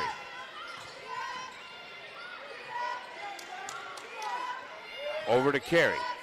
To the corner, to Reagan. Reagan Carey, bounce pass over to Kalia Hines. Hines back in the hands of Presley. McCarroll looks at the three, drives inside, gets the ball inside to Reagan Carey, draws a foul, and back to the free throw line, Reagan Carey goes. The Falcons did a good job with under 10 seconds to go, turning it and putting the focus on the downhill play, Myron, and we're able to get to the free throw line. Need to knock them down so you can stem this run that East Central's on. Up by 12. There's a miss. Yeah, so for the day, the Falcons right now at the free throw line are 8 of 19. Not very good. 1 of 2 we go. Reagan Carey with just 5. Again, Reagan Carey is good. She doesn't have to be great, but if she is great, this lead is a lot more as McCarroll comes away. Courtney McCarroll comes away with the steal. On the other end, McCarroll to the basket she goes. Can't get it to fall. Rebound pulled down that time by Jariah Cox. Timeout called by East Central. East Central calling for time. The 30-second timeout. In the quarter, the Falcons have now, East Central's outscored them 17-9. They've come out with a little bit more fire, a little bit more execution. We've seen it on the scoreboard, and we've seen it in the game itself, Myron. East Central has just calmed down a little bit, playing a little bit harder on the offensive end, and it's really worked out well for them. Yeah, and like I said, the points with the clock not running, those free throws, man, they got the penalties so early. So every time Millwood foul, they're going to the free throw line. They're hitting their free throws with the clock not running. We still got 1:51 left in this quarter. They're just a 3 from being within 10. And if it gets within 10 going to the fourth quarter, yeah, they got a game. You got a game, and it's very much so. Again, the Falcons had trouble dealing with the athleticism that the Cardinals bring. And as I said in pregame, the Cardinals have been in every game they have done this year. They've just had stretches where they didn't execute, and it's allowed teams to put them away. Ball in the hands now of Hammond, who's going to bring it up.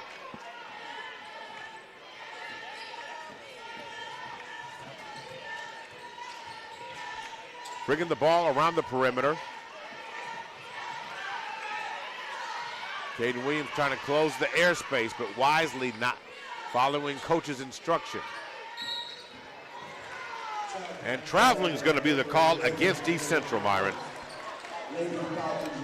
That's a big call, obviously, so Millwood's got a chance to push this lead back out. We've still got 1:29 left in the game, and we'll see who they decide to go to for a bucket. Going to kick the ball to the right wing right now. Pass at the top of the key. Ball is knocked out of the hands of Caden Williams, and they're going to end up calling a jump ball situation. I think that stays with Millwood, I believe. So 35 seconds is reset on the shot clock, 1:17 to go in the third. Courtney McCarroll to throw it in, and she does. To Presley. Presley almost wasn't paying attention as Reagan Carey lines up and laces a three. Big three, big three. Push that lead back to 16. Nice inbound pass there. And then a foul's going to be called against number 15, against Jariah Cox. That is her third foul. But Falcons should be, it's offensive turnover, so it will be Falcon ball. Presley across the timeline fires it over to McCarroll. It's going to be stolen, nearly stolen by Counts. So it is Lady Cardinals basketball with 56.2 seconds to go. Passes to the wing, man. You got to make sure they can get there. Across the timeline. Picked up by Kalia Hines. And then McCarroll got her hands up high. They called kind of a touch foul there. So that is her third foul. So back down, Jayla Miles at the free throw line now. And she knocks down the first one. And to Myron's point, so Gaston comes in for McCarroll. East Central has been pretty good at the free throw line. How about 14 of 16 today, Myron? That's better than pretty good. Back rims the second one. Of course, there's the announcer's jinx. Going to throw the ball ahead. Caden Williams over to Gaston, who lightly passes it, lobs it. It's going to be stolen that time. And the ball knocked out by Kalia Hines. 27.8 seconds to go. Shot clock is officially turned off.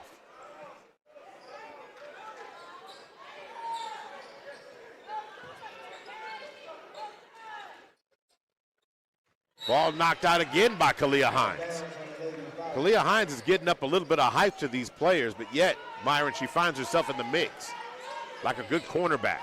Yeah, she knows she gets posted up. She's giving up a lot of size, so she's making sure she comes to the ball first. Driving the lane, not able to score that time was Miles. Ball's knocked out of bounds and remain East Central ball.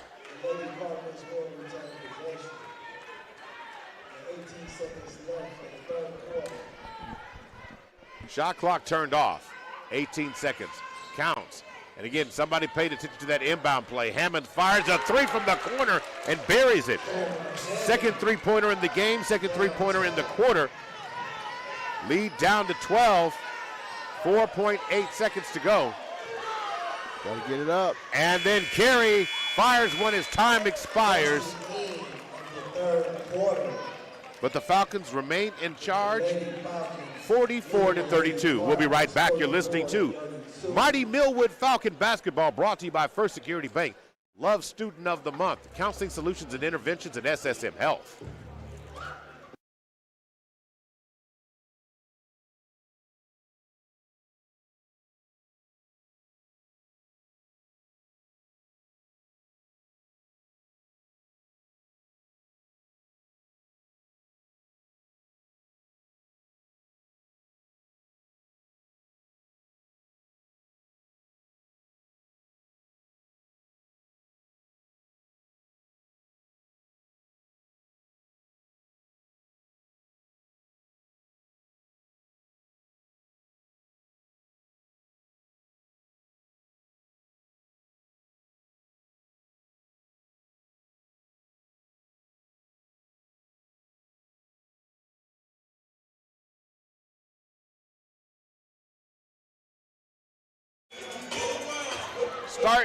To start the fourth quarter of this one.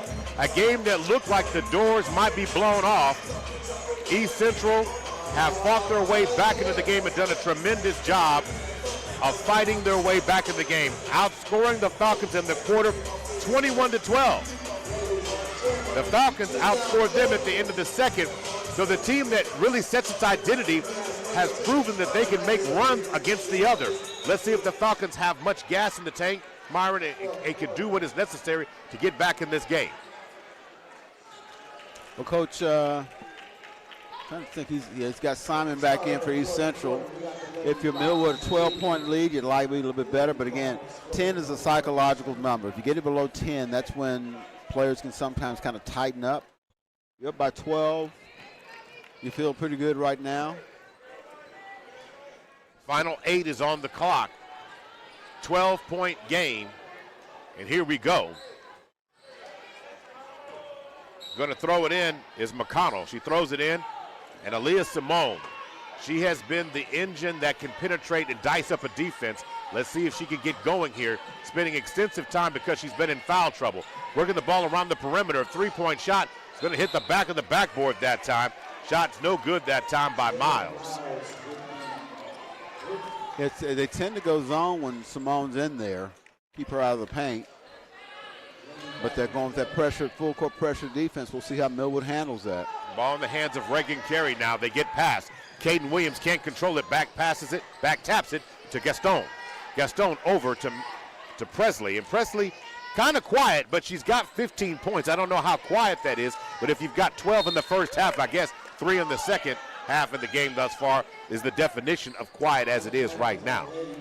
I would think she would be a little bit more offensively aggressive in this fourth quarter.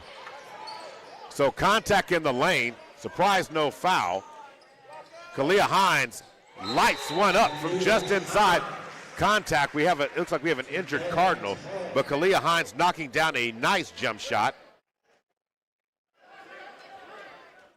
off the Presley assist. So slow to get up, but she seems to be all right as McConnell. McConnell checks out of the game, and now Kamari Miller returns back in. So we're set to go here. Live action. Ball across the timeline right now. Going to work. Going to throw it. And it looks like contact again. The game is getting a little tight there, Myron. I'm not sure about that call, but Gaston being called for the foul there. I guess he's saying she pushed her. Well, he's saying a hold. I thought he was calling maybe pushed her in the back a little bit on the pass, but yeah, that was a good 15, 18 feet from the basket. Yeah, that's what kind of makes it a strange situation right there on that one, in that situation. So ball out of bounds. It will be Falcon basketball here. 46-32, Falcons up by 14. Myron called it. He says if you can get it down to 10, the pressure then switches to the team to hold on. Gaston breaks the press, throws it up to Caden Williams, over to Kalia Hines, who stutter step fakes, shot up, draws contact, foul to the free throw line. She goes with a nice pull-up game there by Kalia Hines. Yeah, she's come out to make some plays, hit the big bucket to open up the quarter. Now she's got 2 free throws to push this lead back potentially up to 16 points. So Kalia Hines at the free throw line misses and back rims that first one.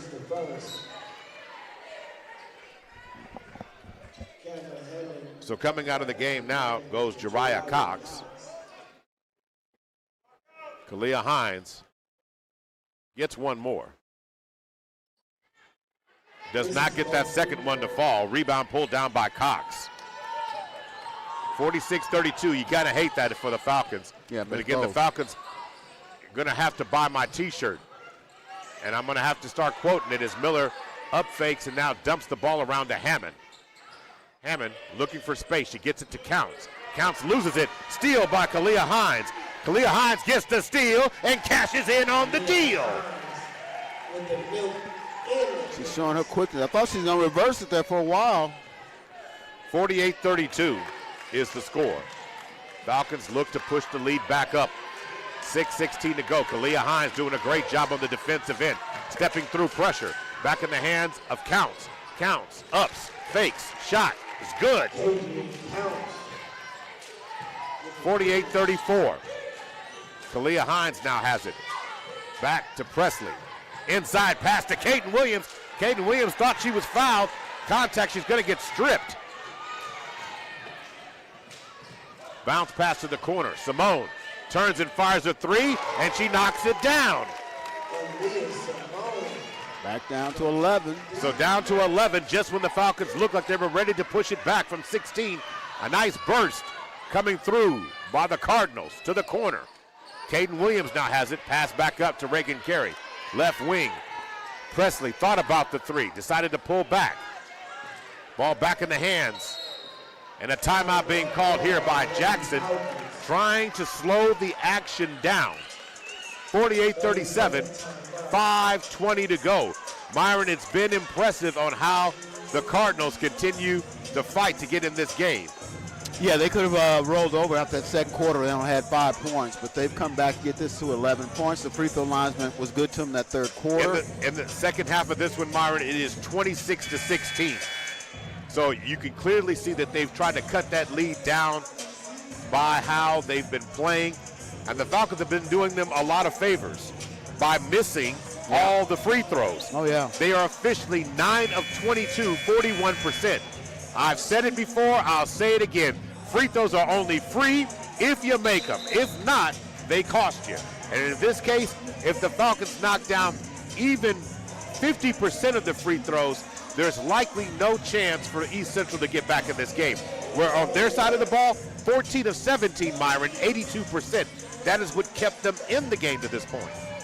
Yeah, and Millwood's lead at halftime would have been larger than 20 points. And of course, that third quarter, they were points with the clock was not moving, which extended the game for East Central. Presley fires it inside to Reagan Carey, and there's going to be a foul on the floor here. Foul's going to be called against Cox. Had her hand in the cookie jar that time. Ain't wrong with that. I love cookies. Chocolate That chip. is her fourth foul now for Cox. And one of the things this Central team is, East Central is, they are not very deep. McCarroll, who's back in the game, comes inside, kicks it inside to a nice pass on the baseline on the box. Madison Presley scores the 2. So nice job by her.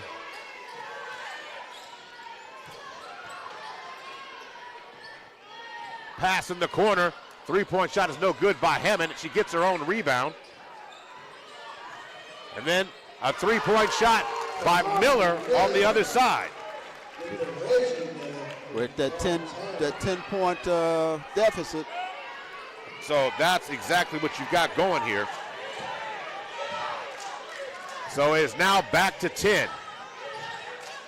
Caden Williams throws it out. Presley drives inside, tries to kiss it off the glass, misses her own shot, gets the rebound, and gets the putback.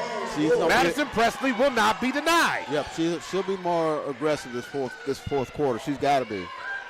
52-40 is the score. Lead back up to 12. Presley has 19 on the night. Inside, Caden Williams going to draw a contact, and she's going to foul. Caden counts.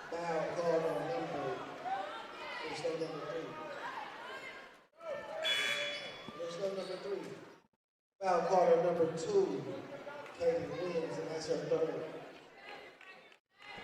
So to work.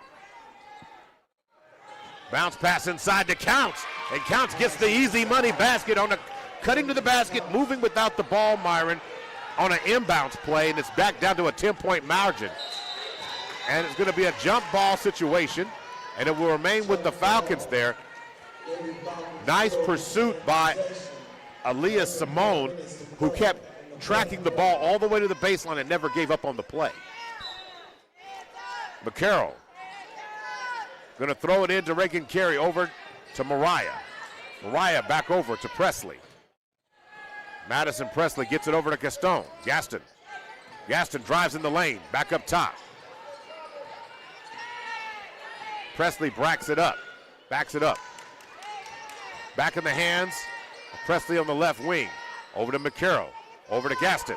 She fires a three from the wing. Around and down it falls. Mariah Gaston into double digits off the pass from Madison Presley. She's now got 11. Steal by Caden Williams. Bounce pass inside to Presley. She's fouled on the layup underneath the basket, and the lead's back up to 15, Myron. Simone, she forced that. There was nothing there. And even though it was not a turnover, I guess she got it blocked. It led to a break the other way and free throws for Presley. So Kamari Miller picks up her 5th foul, and so her afternoon is over. To the free throw line goes Madison Presley. She gets that one to fall. I really don't want to broadcast jinx, but it's been one of those type of afternoons, Myron. We don't talk about it. So it is 20 right now for Madison Presley this afternoon. She front rims the second one, but chasing it down is Caden Williams. And then Presley, the ball's going to go out of bounds here.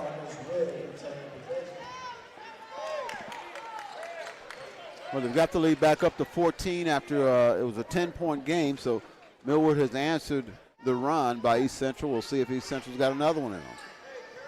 Going to work right now. Hammonds comes across the timeline. The clock is at 3 minutes to go.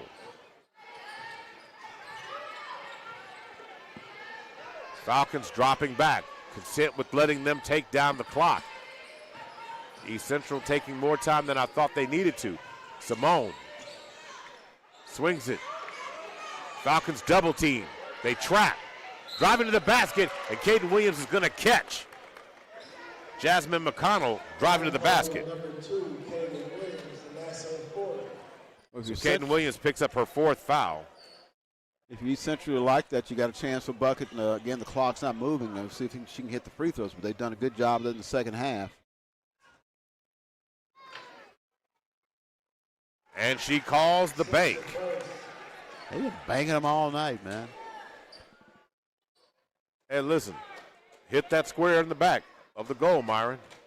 That's all you have to do. Except that time she back rims the second one. Rebound pulled down by Caden Williams. Madison Presley across the timeline. McCarroll. Courtney drives inside, kicks it back to Reagan Carey, and Reagan Carey left home without the ball that time. 56-43.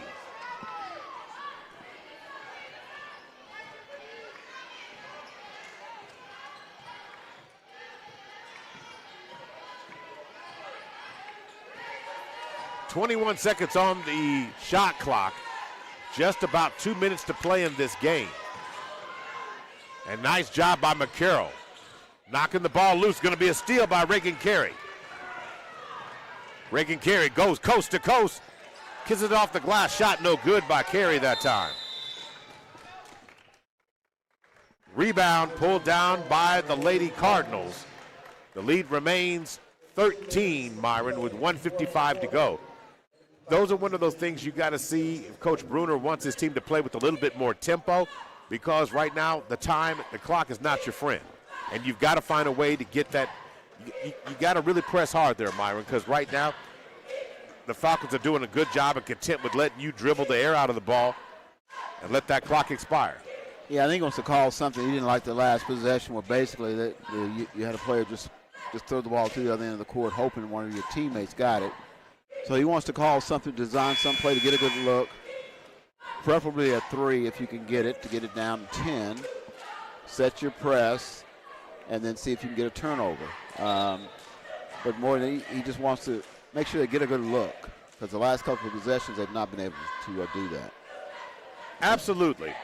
And that may mean a drive to the bucket, get fouled, get 2 free throws, but you got to be aggressive to try and stop the clock, and that's something the free throw has been very kind to them this afternoon. Today's game being brought to you by Community Health Centers of Oklahoma, Counseling Solutions and Interventions, Bank First, Guiding Right, the Block Chronicle newspaper, Super Prep, Narissa Berry Insurance, First Security Bank, Love Student of the Month, and SSM Health.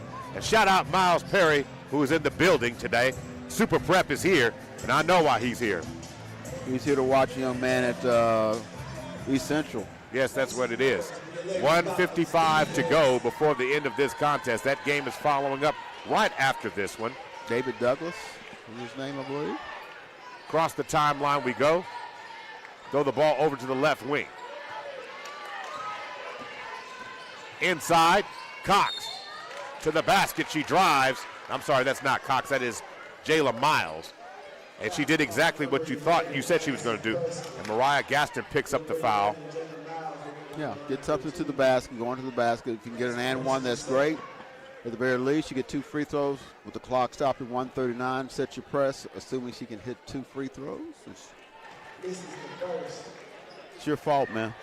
Is that what it is? I said nothing this time, Myron. You were thinking it, though. But I have to say something for it to count. You put it in her mind. I've been announcing how great they've been. How's that putting in her mind? If she knocks down and goes 1 of 2. Why can't you be the jinx, Myron? Why do I have to be that? I don't carry that burden. McCarroll gets across the timeline. Floats to the left wing. Drives inside, kicks it out.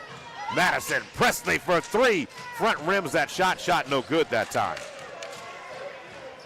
She wanted that one. She kind of lined it up, left it short. The 3-point shot is a little harder to hit in the fourth quarter when you've racked up a lot of minutes. You got to have your legs ready to lift. And then contact this time by Reagan Carey.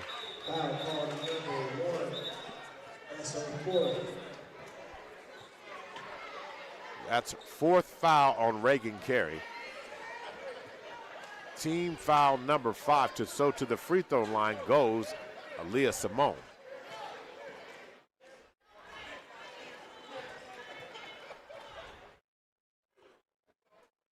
Simone steps up to the line. Falcons up by 12. She's trying to get it back down to 10. Back rims, that shot no good. They missed some late ones here after being so good the second half.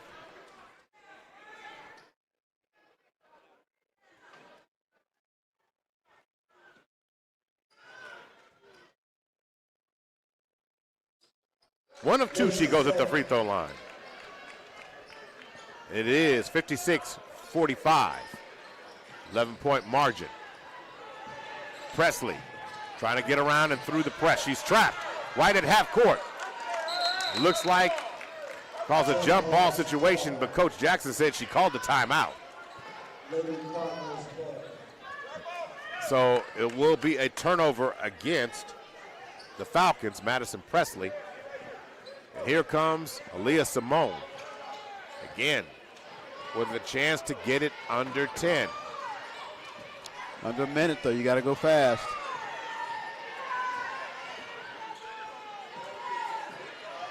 .42 seconds to go. 41, 18 seconds on the shot clock. Steal this time by Courtney McCarroll. Mariah across the timeline now. I think you're in pretty good shape for Millwood. In fact, 20, you got to come out and guard her.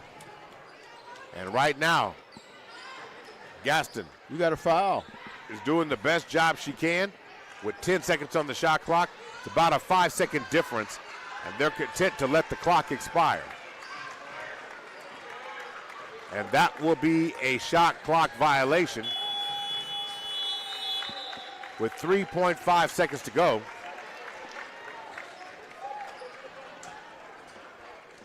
I can't believe they didn't foul. Yeah, I mean, it's one of those things you try to do. I know they're not in the bonus, but foul again and foul again just to make them shoot free throws. They've been missing them all night. As time expires, the three-point shot goes away, and the Falcons are able to win by the score of 56-45. It's been a tremendous game overall for the Falcons, Myron. You have to be happy about what we have seen today if you're a Falcon fan. Talking about the numbers for East Central, the East Central numbers are like this as a team. They ended up shooting 12 of 31 from twos, 39%, 4 of 12 from three, 33%, and all 4 of those threes came in the second half of this game.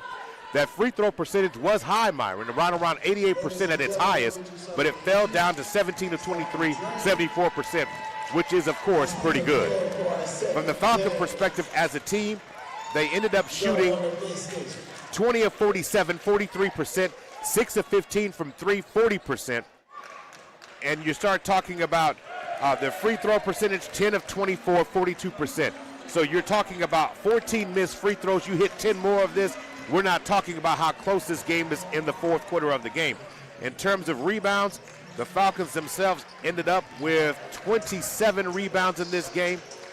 And East Central, where they, to me, one of the reasons they didn't come out on top is they only had 17. So they were minus 10 on that particular angle. In terms of turnovers, the Falcon defense forced 17 turnovers against the 12 that the Falcons have.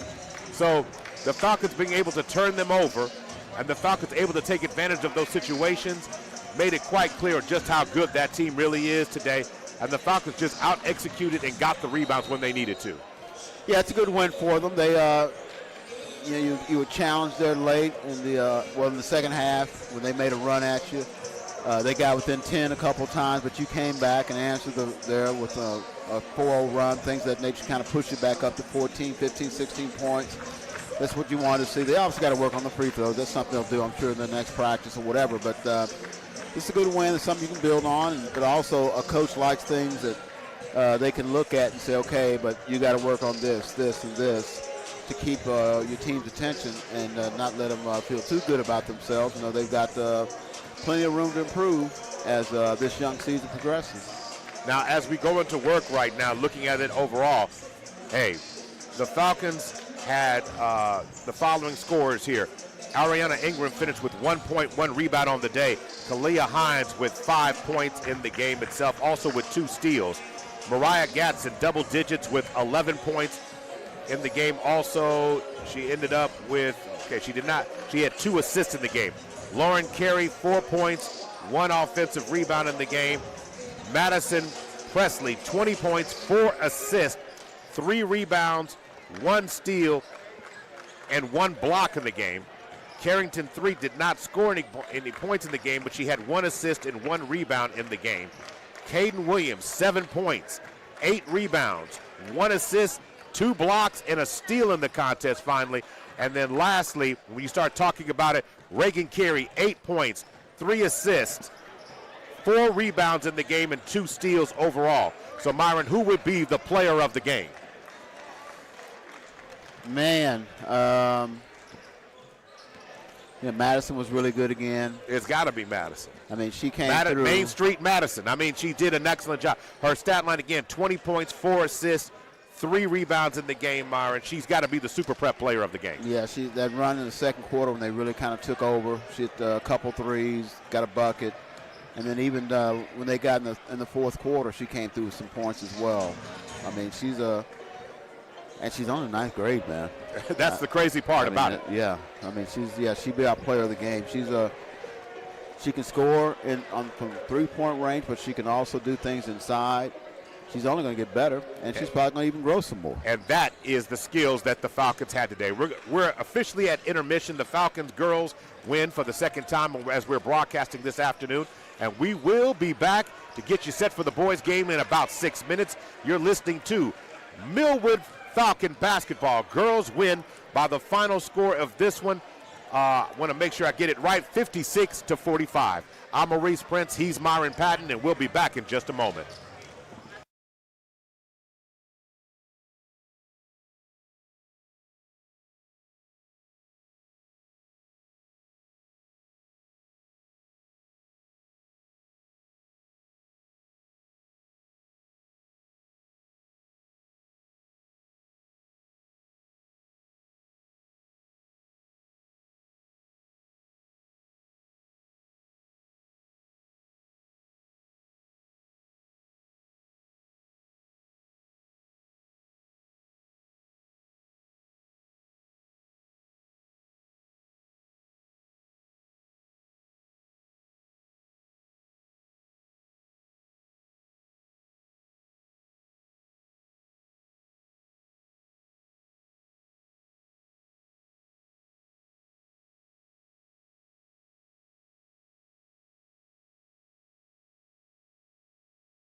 Oklahoma City, I'm Miles Perry, and do you know a student that would like to win a $10,000 scholarship?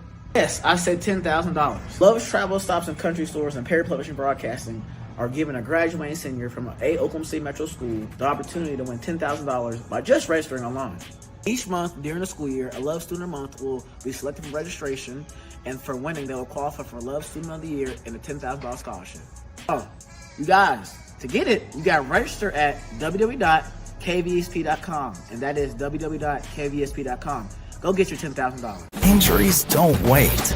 for business hours. Now you can be seen 24/7 for sports injuries. Whether you have a sprain or a broken bone, at the SSM Health Bone and Joint Injury Clinic at 13401 Northwestern. Hey sports fans, get ready to step into the world of championships with Super Prep Live, hosted by Miles Perry, only on OKC Sports Radio 105.3 FM. Dive deep into the lives of high school and college athletes with exclusive interviews and insight that reveals what makes them great. Follow Super Prep across all social networks to never miss a moment. It's Super Prep Live with Miles Perry. Tune in, get inspired, and stay connected. Visit OKCSportsRadio.com. Injuries don't wait. For business hours, now you can be seen 24/7 for sports injuries. Whether you have a sprain or a broken bone, at the SSM Health Bone and Joint Injury Clinic at 13401 Northwestern.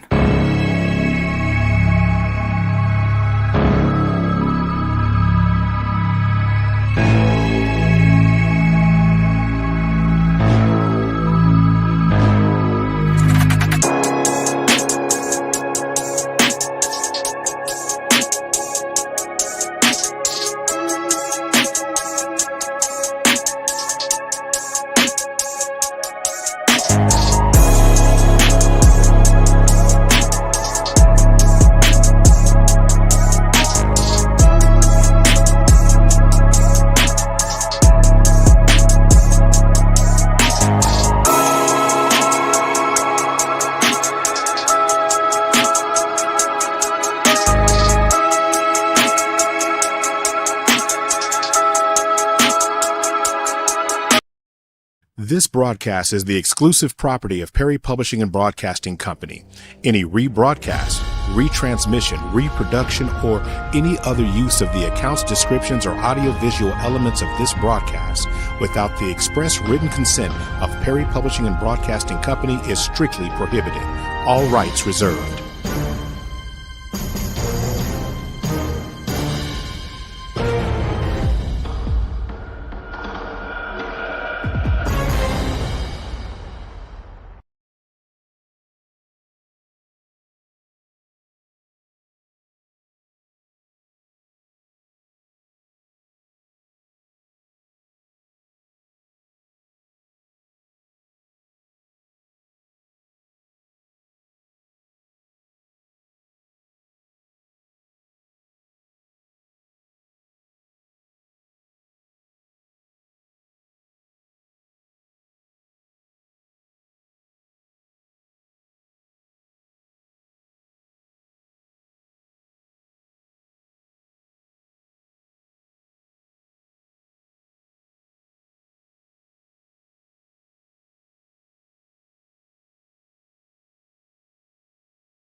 Welcome back to Millwood Basketball, presented by SSM Health, First Security Bank, Love Student of the Month, and of course, Counseling Solutions and Interventions. Time to step back in and let's get ready for this boys game.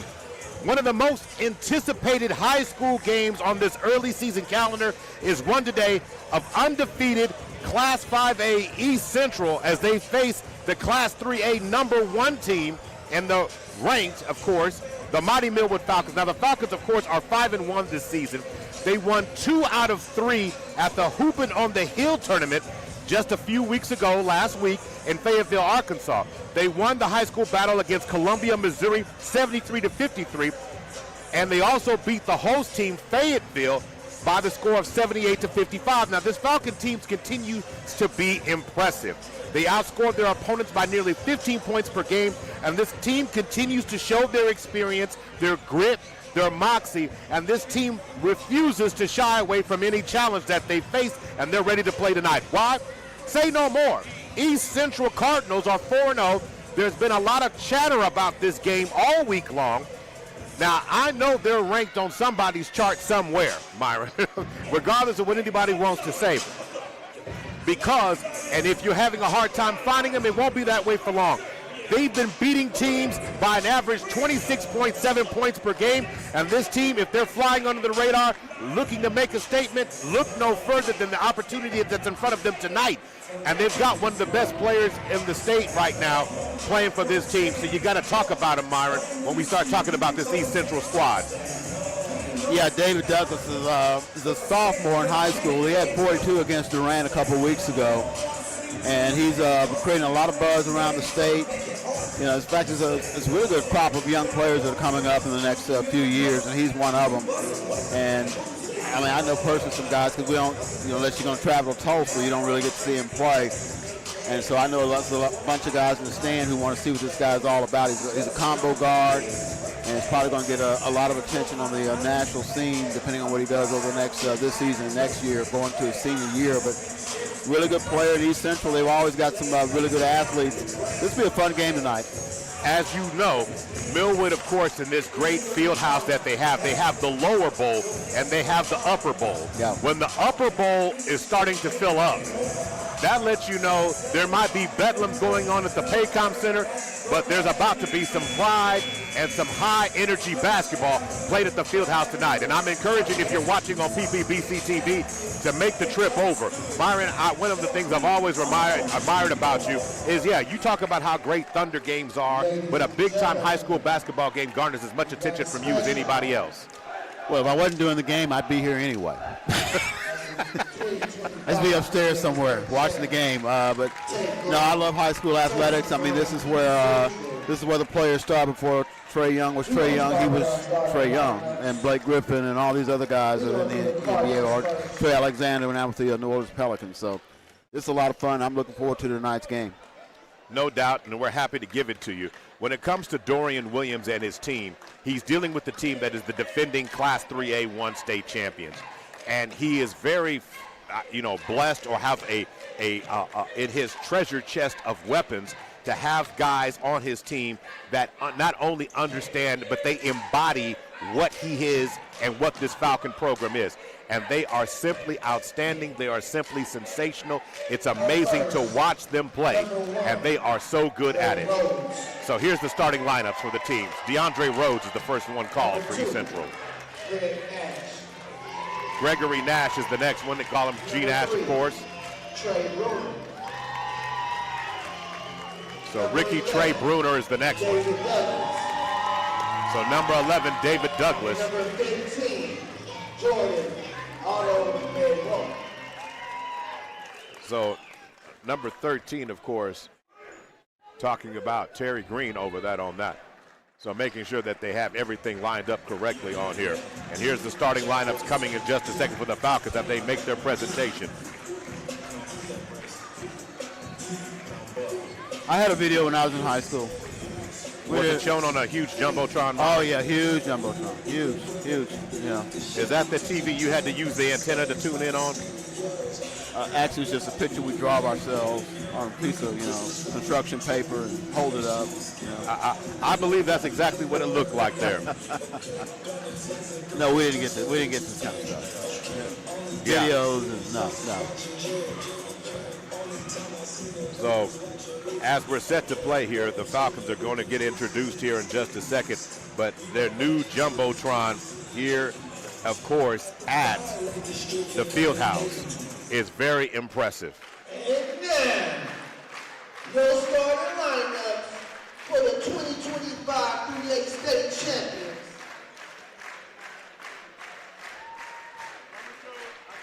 Number 2, Isaiah Wills.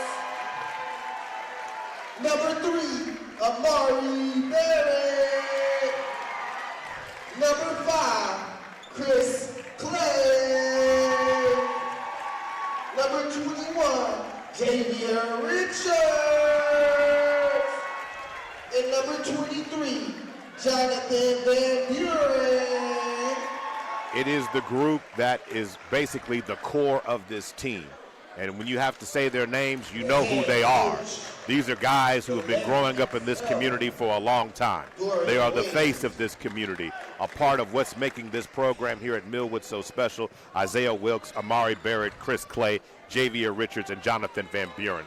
They will have their hands full and expect the east side of Tulsa to be here tonight, that there is a good contrast. Of course, Millwood's colors are blue and red.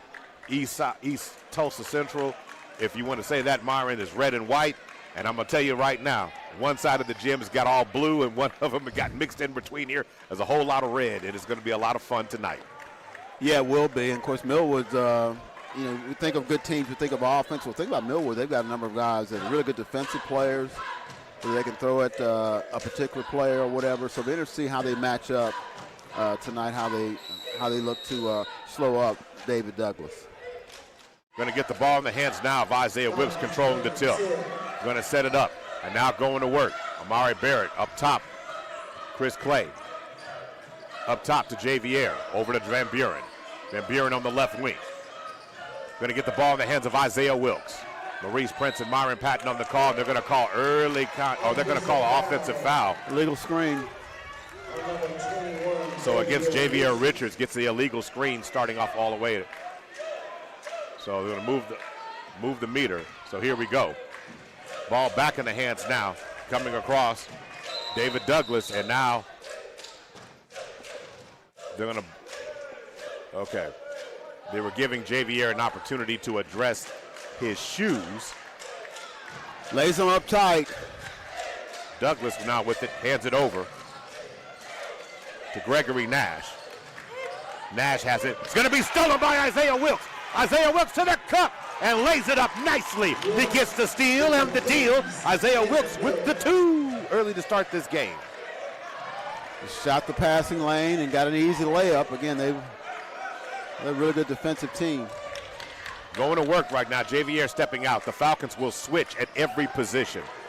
Inside, trying to work the ball around the perimeter. Up fake, drive inside. Shot is beautiful. Knocked down there by Jordan Omitio.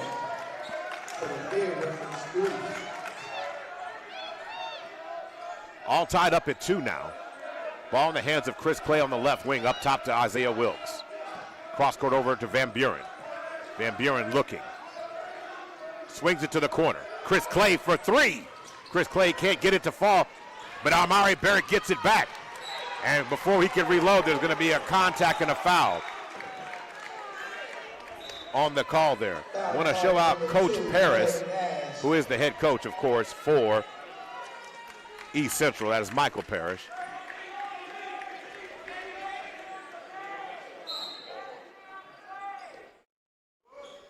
So back to work. All tied up at 2 right now. Amari Barrett decides to lace up a 3. He can't get it to fall. Chris Clay chases it down. And then, so a discussion going on here. So it looks like it will be, the ball goes out of bounds, and it looks like it will be East Central ball.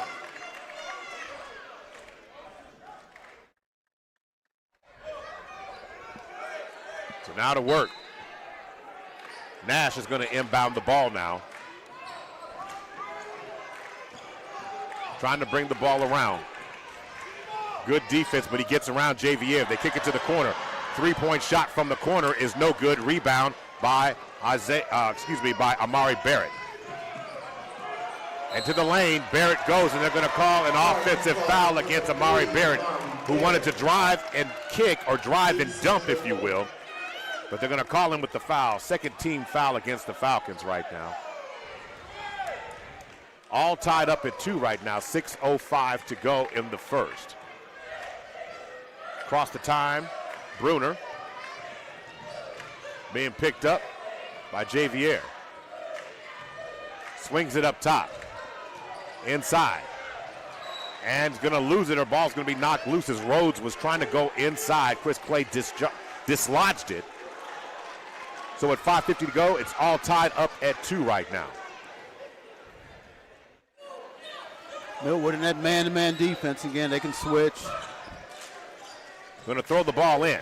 Ball up top to the right wing. Steady dribble. Van Buren covering on top of Bruner. Ball back in the hands of Nash. Nash on the left wing. Up top in the hands of Omateo. Omatiwo. Let me get that name right. And nobody was paying attention. Shot clock violation. And Ricky Bruner got caught watching the paint dry on that one. Turnover. Falcon basketball. Dorian Williams was up clapping because he enjoyed what his defense was able to do. As they were shifting and moving around, it really caught them off guard, and the East Central offense came to a complete halt on that possession. Well, it helps you on defense. You can guys can switch. You don't have to fight through screens. You can just say, just switch them. You take mine, I take yours, and feel comfortable doing it. Ball in the hands now of Isaiah Wilkes. Back over the hands of Van Buren. Van Buren going to work. Set him up from the elbow. Ball nearly stolen. Van Buren recovers. Van Buren drives in the lane, kicks it. Javier Richards fires up a 3. Cash from the corner. Javier Richards finds it. Off the Amari Barrett assist, Falcons up by 3 now. Gregory Nash drives down Main Street and draws contact as Amari Barrett picks up foul number 2. Foul number 3, Amari Barrett. So Barrett's likely going to have to come out of the game, which is going to mean that Bryce Brown is about to come in right now. Yeah, you hate that. I mean, you're not halfway through the first quarter. And Barrett's one of those versatile defenders I'm talking about. So the ball rattles down, and it is good as Gregory Nash knocks down the first free throw of the afternoon.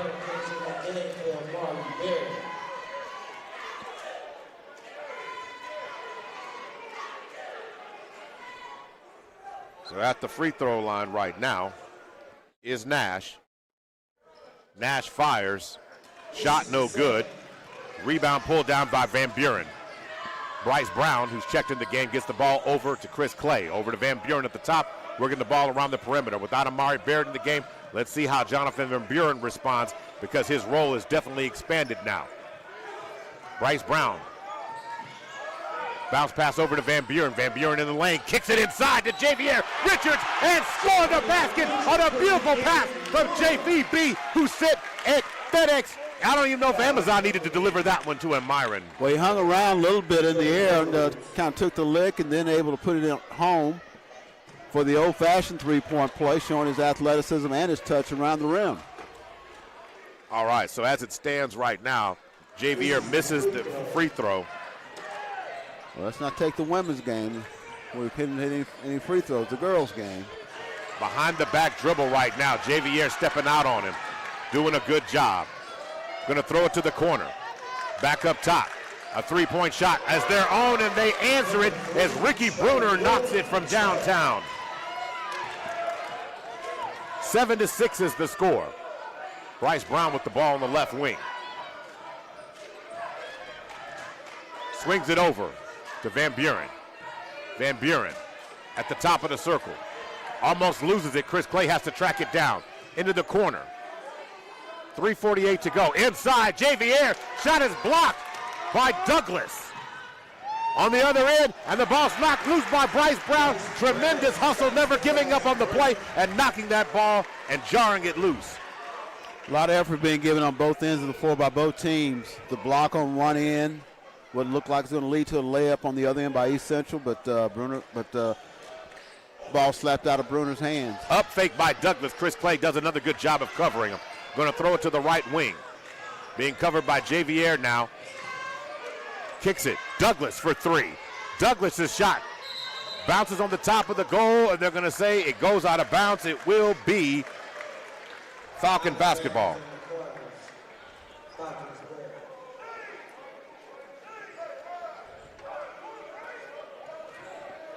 So now back to work goes Isaiah Wilkes. Wilkes, Van Buren, Javier, Chris Clay, and Bryce Brown getting called for some important minutes in this one early on. Isaiah almost losing it at the top. Inside, kick, Javier. Three, cash. Second three of the first quarter in this one off the Isaiah Wilkes assist. Now, an answer on the other end as Otamio knocks another one down, and it looks like there's going to be a technical foul called at the end of that shot. I think he was saying to the Falcons, hey, nice shoes. Who's on the bench? So we'll see here if that's what it is. So again, they answered on the call there. So a technical foul call. He was chattering at the some of the fans. So that's what it is. Technical foul has been called. Isaiah Wilkes misses the free throw. So he gets one more.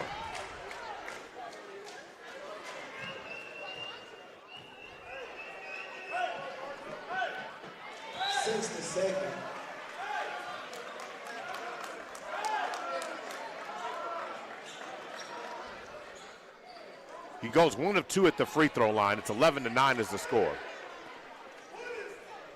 So now going back to work. So again, the officials have stopped action real quick here, or paused it. Oh, they wanted to, but the conversation of the team on the other side by the fans. Isaiah Wilkes lines up a three. Shot is no good. Rebound pulled down by Douglas. Now going back to work. Bounce pass to the right wing. That shot is no good. Contact. Shot no good. Rebound put back is good by DeAndre Rhodes.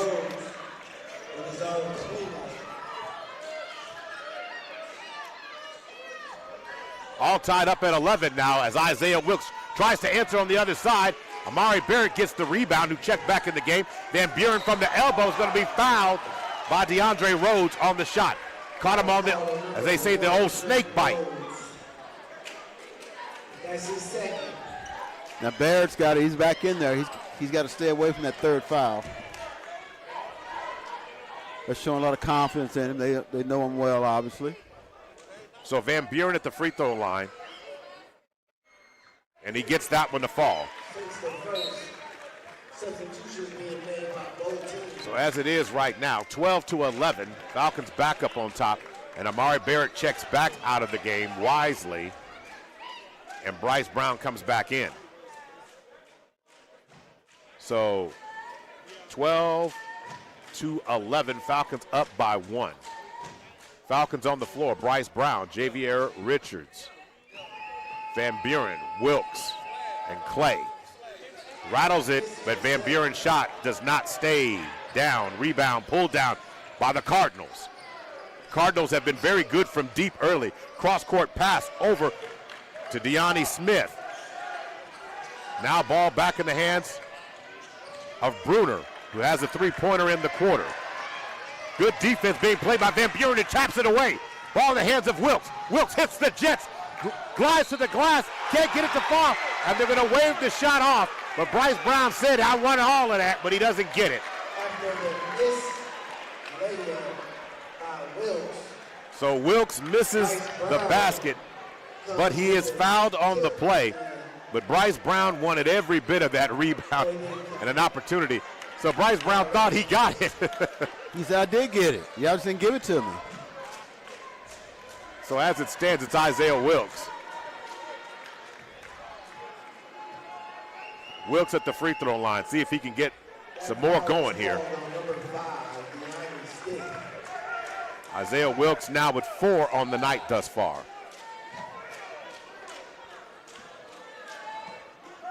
Looking for one more. 1:52 to go, 13-11 is the score. Second shot is true. 14-11. It's now back to a 3-point margin again. Cross-court pass over to Douglas. Working the Falcons and beating the press. Now they're going to back it up and reset. Bruner now stepping out. Falcons now have gone to zone. Looks like it's a 1-2-2. Up fake. Working the ball around. Ball in the hands of Stiff. 3-point shot by Bruner. Side rim's no good. Rebound by Wilkes. Wilkes pushing it. Almost lost it. Wilkes does lose it. Stolen by Bruner. Bruner pulls up. Mid-range. James cash on that one. Bruner said, I got a nice game. I can shoot threes. I can get in the lane, shoot a mid-range. And Chris Clay tries to answer on the other end. Bryce Brown in the mix, but he can't get it to fall. And now Bruner pulls up for 3 again. And the ball goes out of bounds, and it will be Falcon basketball there. 54.7 seconds to go, and the Cardinals have taken the lead in this one.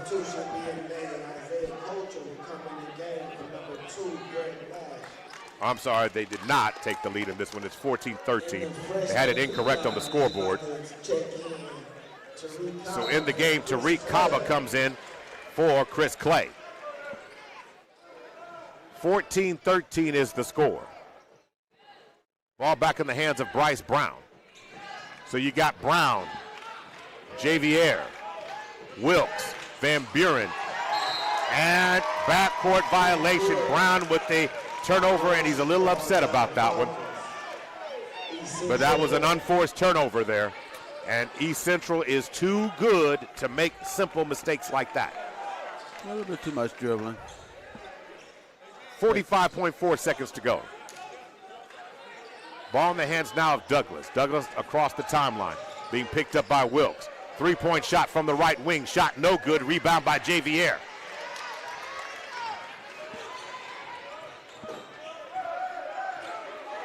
So to work with 28 seconds to go. The shot clock and the game clock are identical. Kick to the corner. Bryce Brown up fakes, kicks back. Van Buren backs it up with 20 on the clock. Dorian looks like he's telling them to look at the clock. Go at 10. Van Buren's holding. He wants to hold. Now, 10 seconds. He goes to work. Van Buren drives it inside. Javier can't handle it. 5 seconds. 3-point shot by Tariq Kaba. Back tap in. Javier has it. And before it can go, shot no good. Got it off late. So as it stands right now, 14-13 at the end of a very fluid and a very frantic first quarter. Hey, man, what a first quarter of action. Fluid, frantic, no team being able really to establish who they are. Myron, your biggest takeaway? Bunch of athletes on both sides of the on both teams, obviously. Millwood, pressure defense. Douglas hasn't had much of an impact from an offensive standpoint. He hadn't forced anything. Others have stepped up. Bruner, things of that nature. Baird picks up 2 quick fouls, doesn't pick up that third one. That's going to be important to get to the second half with just the 2 fouls, if he can do that. But others have stepped up to make plays for them. Millwood's not just a one-man team by any stretch of the imagination. And they've, an all-play defense. A lot of those guys can knock down shots. They're in good shape, but it's going to be a tight competitive game, I think, through the fourth quarter. East Central shot 5 of 11 from the floor, 45%, 2 of 7 from deep, 29% overall. As the Falcons shot basically 4 of 12, 33%, 2 of 8, 25% from 3. So the Falcons do have some work cut out for them. As we start the second here, we have on the floor Van Buren, the same floor that on the floor as quarter expired. Brown, Van Buren, Javier, Kaba, and Bryce Brown. Shot from 3 is no good, but the rebound by East Central, they reset. Bruner trying to drive inside on Javier, tries to finish with the left-hand shot, no good.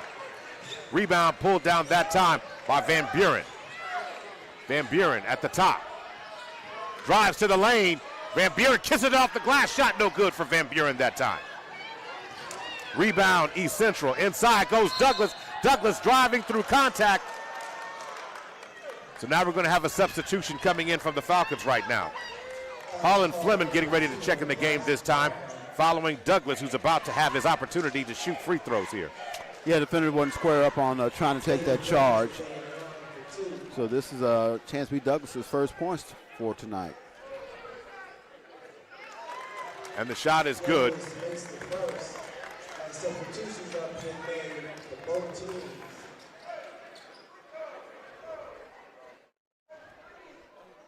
All tied up at 14 right now.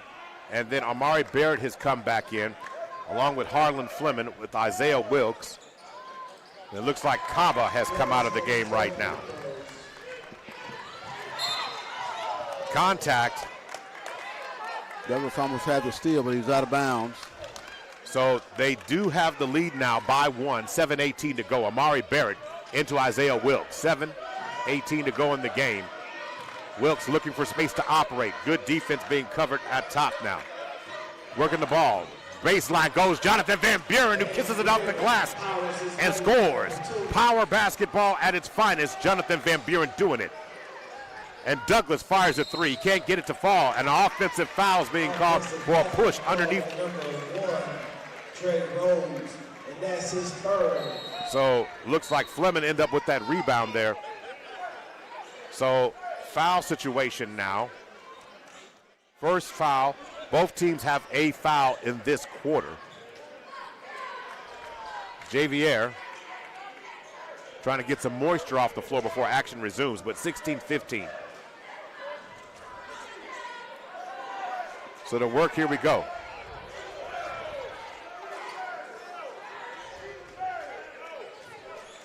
.658, we're now set to play. Back to live action it goes. Tonight's game, of course, being brought to you by First Security Bank, SSM Health, Counseling Solutions and Interventions, and Love Student of the Month. Cross-court pass over to Isaiah Wilkes, now to Van Buren. Van Buren fakes the pass, drives in the lane, loses the ball. It's going to be nearly stolen by Douglas, but they're going to say it remains Falcon basketball. Van Buren was in the air and almost lost it through contact there, Myron. Yeah, he did. Little half-court trap, kind of had a little bit figuring out how to attack that. We'll see if they stay with that. Van Buren checks out of the game with 3 points, 1 assist, and 3 rebounds in this game. Chris Clay is back, who's yet to get on the score. In fact, on the floor right now, Isaiah Wilkes has not scored. Amari Barrett has not scored yet tonight. So we'll see how long that continues to last as Isaiah Wilkes glides to the basket, tries to drop the hammer, is unsuccessful that time. On the other end, a basket is easy. So Altamiwo on that end down there. And they lead by 1, 17-16 now. Contact underneath. So Amari Barrett draws the basket, or draws the foul. Looks like he'll go to the free throw line and try to break the seal on his score sheet tonight.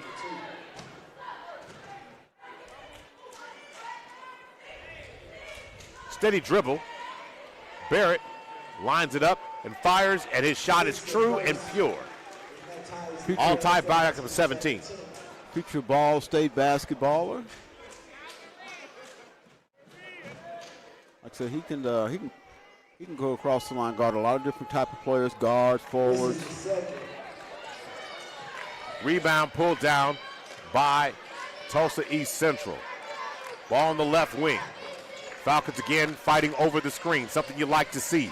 Driving inside the lane, trying to hit the floater. Shot no good that time. Rebound pulled down by Amari Barrett.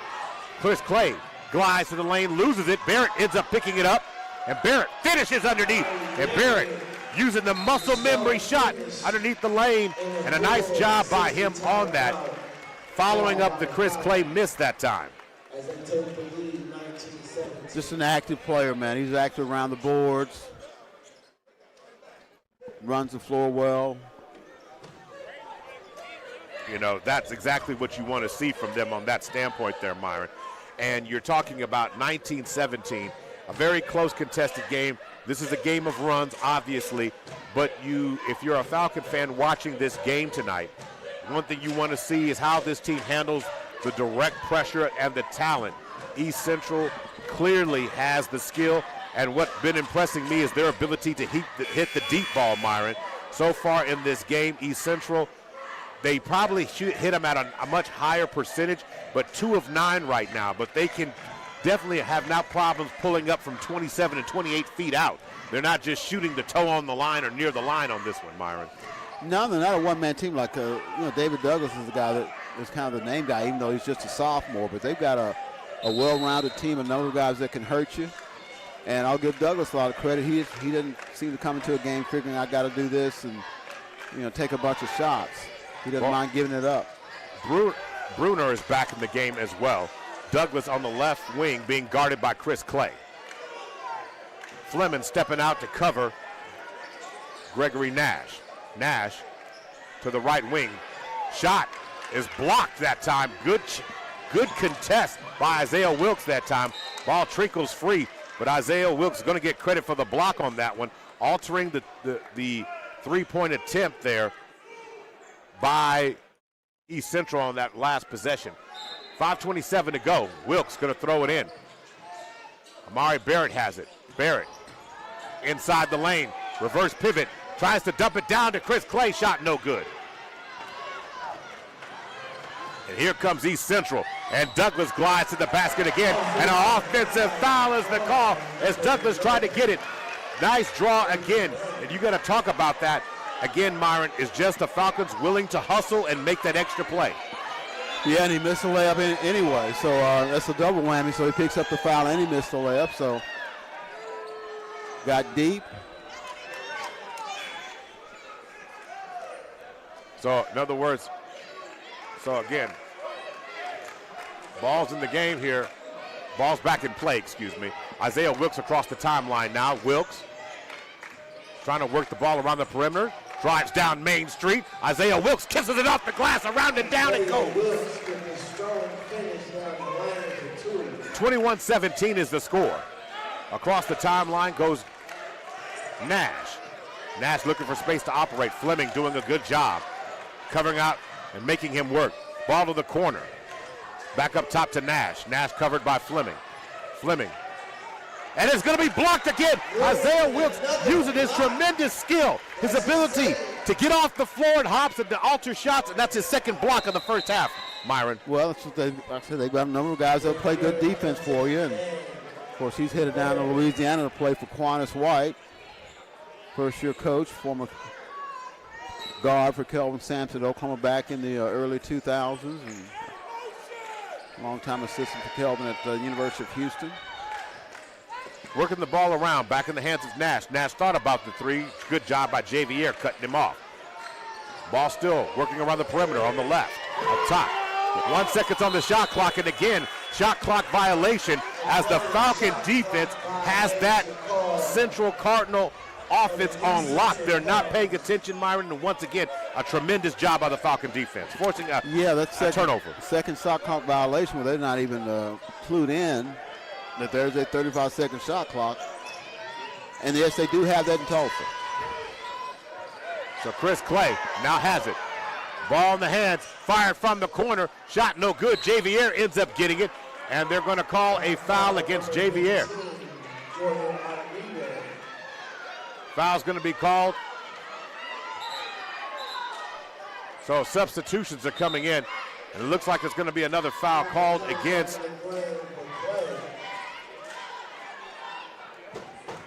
So before things are ready to go, Isaiah Wilkes is going to inbound it. And a three-pointer from the corner is no good. Rebound pulled down by Bruner. And on the other end, Bruner is fouled on the floor. That time by Tariq Kaba, who's come in the game.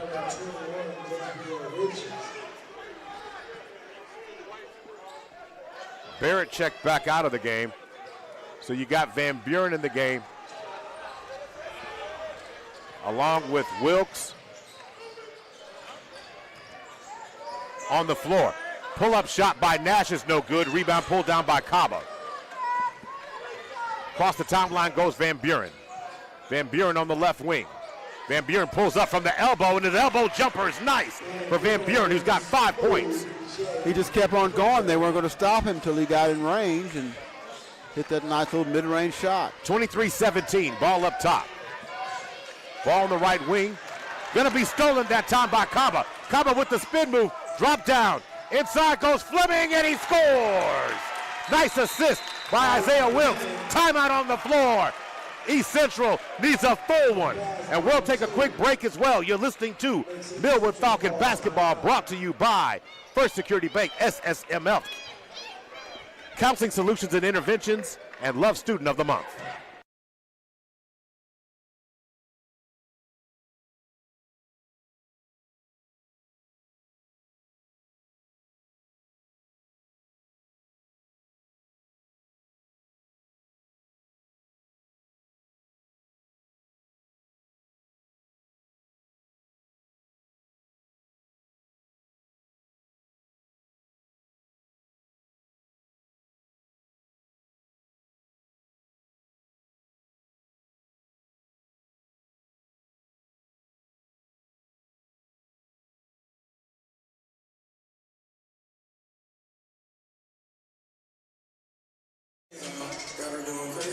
Back to live action here.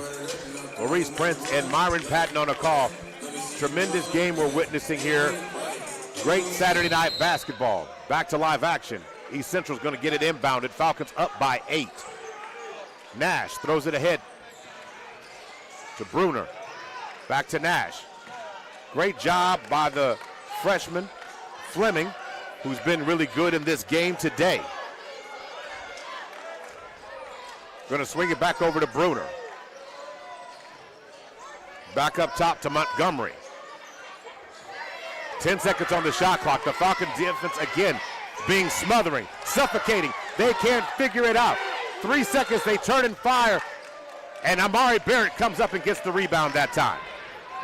Ball in the hands of Fleming. Stutter step, drives to the basket with the floater. Can't get it to fall. Amari Barrett gets the rebound. Kick it back out. Bryce Brown for a 3. Shot no good. Barrett gets the rebound. Barrett in the lane. Barrett going to get fouled and go back to the free throw line. What a job by Amari Barrett, Myron. Yeah, he's been aggressive, but he's staying away from, he's not wild to pick up that third foul. I mean, he's hitting the offensive boards, running the floor, but he's being careful not to pick up that third foul. So another tremendous job overall that we've seen from this team today. Barrett knocks that one down.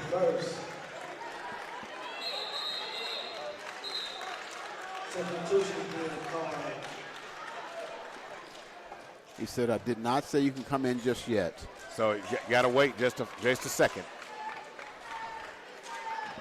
He said, Mother, may I, please. And wants that opportunity for sure. Okay, Barrett does not get that, gets the first one to fall, misses the second. But anyway, pass down on the block, inside the lane, nearly stolen by Barrett. Working the ball around the perimeter.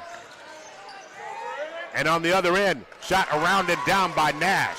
Gets it to fall. 26-19 is the score. 2 minutes to go. Drive and kick. Van Buren wasn't quite. And they're saying the ball was not off. It was completely off. Ball was deflected. And they want to discuss it.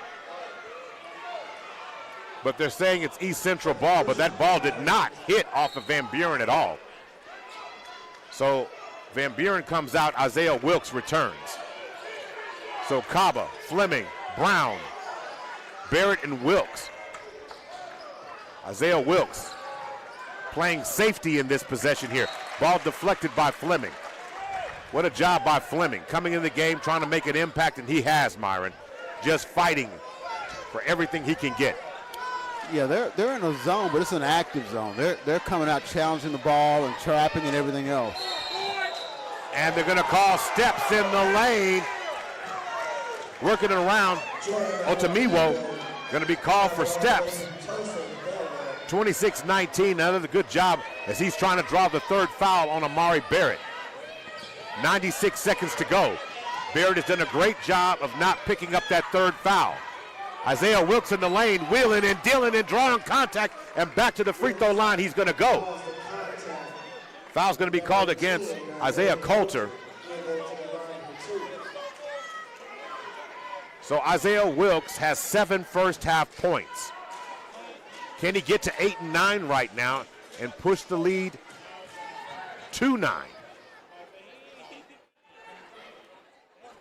First one is good for Wilkes. He's got 8 first-half points.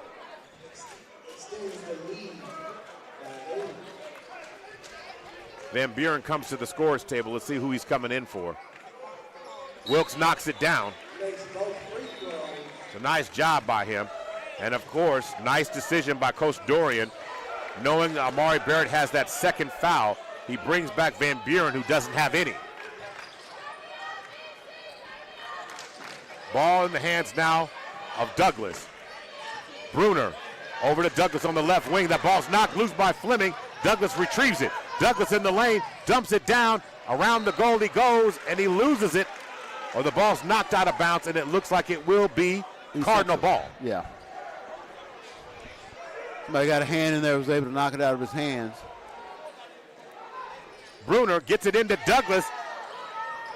Can't get that shot to fall. Rebound, Isaiah Wilkes. Wilkes, stutter step, into the lane, pull up, shot, nice. Isaiah Wilkes, silky smooth on that jump shot. 30-19 is the score.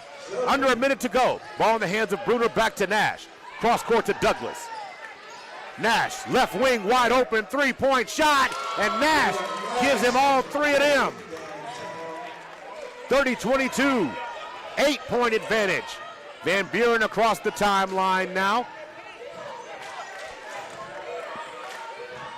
Van Buren sizing his man up, draws contact again against Nash.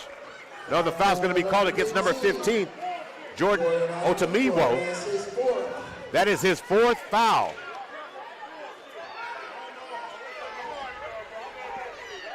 So that's how it is right now. So that foul puts Van Buren on the free throw line with 32 seconds to go.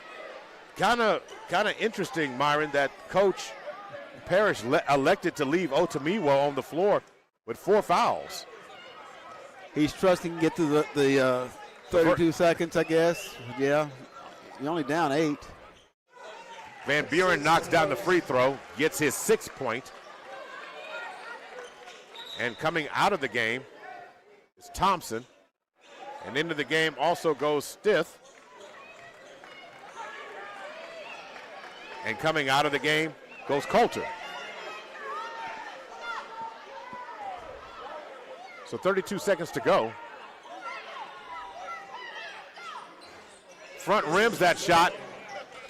No good by Van Buren. Rebound, East Central. Douglas wheeling and dealing in the lane and scored the basket for him, but nobody cut him off going to the basket, and Douglas gets to the basket, showing some of that skill with ease. He looked like a running back going downhill, and they just couldn't stop him, and he went to his left, shot back with his right hand, and gets an and one attempt here. So they got a chance to get within 6. Free throws coming right now. And the shot is pure. Knocking it down by Douglas. 31-25. The Cardinals, no fight, no give up. Shot clock and game clock are nearly identical. 0.3 of a second separates them, with the shot clock being just underneath. Inside, kick to the corner. Fleming fires a 3. He was almost out of bounds. How did he get that shot off? And he did that. What a beautiful shot by Harold Fleming, knocking down the deep corner 3 as time expires. Wow, pushing the lead up to 9. Yeah, what a shot there, Myron. That was deep in the corner, probably behind the basket, and nothing but the bottom.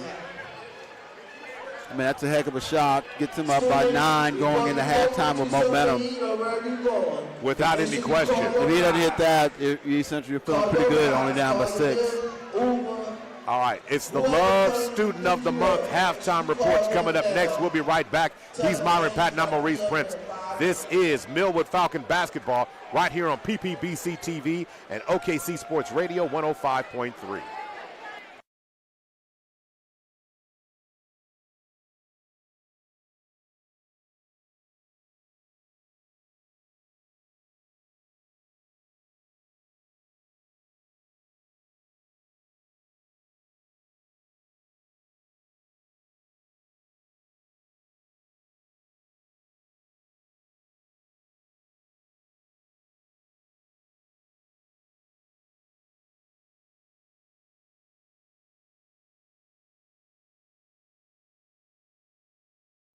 Oklahoma City, I'm Miles Perry, and do you know a student that would like to win a $10,000 scholarship?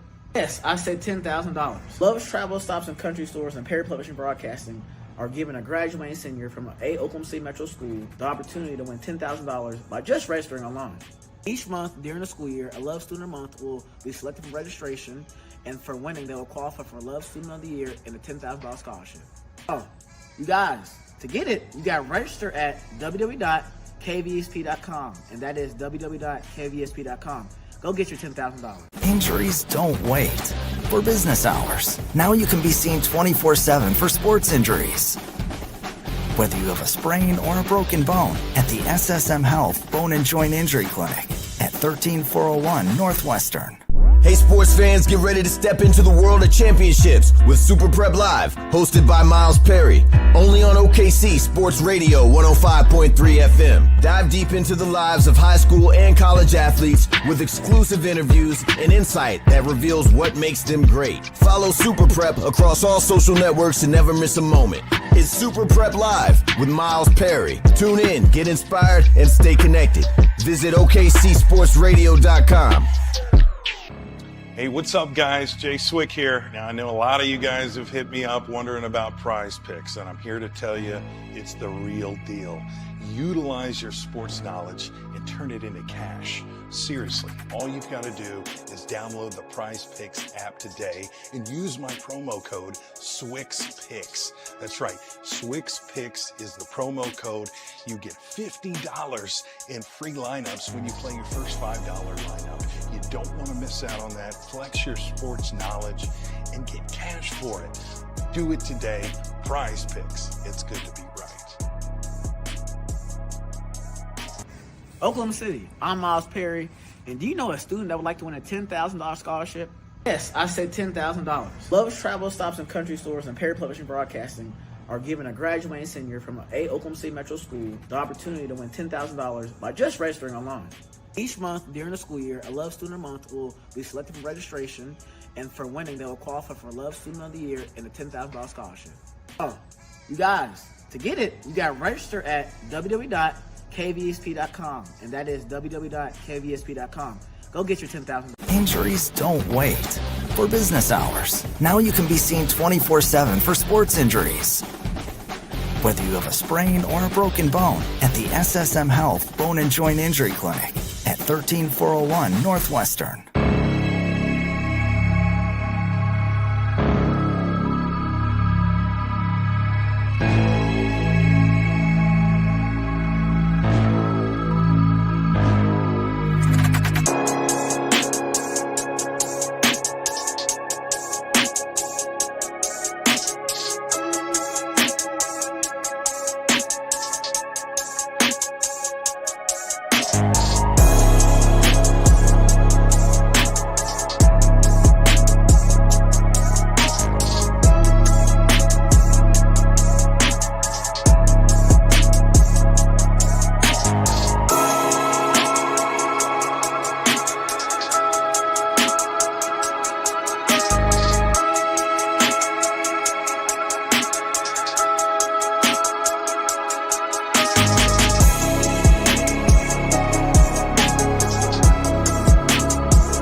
This broadcast is the exclusive property of Perry Publishing and Broadcasting Company. Any rebroadcast, retransmission, reproduction, or any other use of the accounts, descriptions, or audiovisual elements of this broadcast without the express written consent of Perry Publishing and Broadcasting Company is strictly prohibited. All rights reserved.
Discover the culinary treasures of Black-owned restaurants with the new foodie edition of PPBC magazine. This special issue celebrates the remarkable talents of chefs and restaurateurs. Dive into one-of-a-kind recipes and inspiring stories that showcase the rich diversity and innovation within our community. Don't miss out on your copy. Available with the Black Chronicle newspaper or via email. Visit us at 1528 Northeast 23rd in Oklahoma City or call 405-424-4695. For more details, visit blackchronicle.com. Get your issue today and celebrate the flavors of our heritage.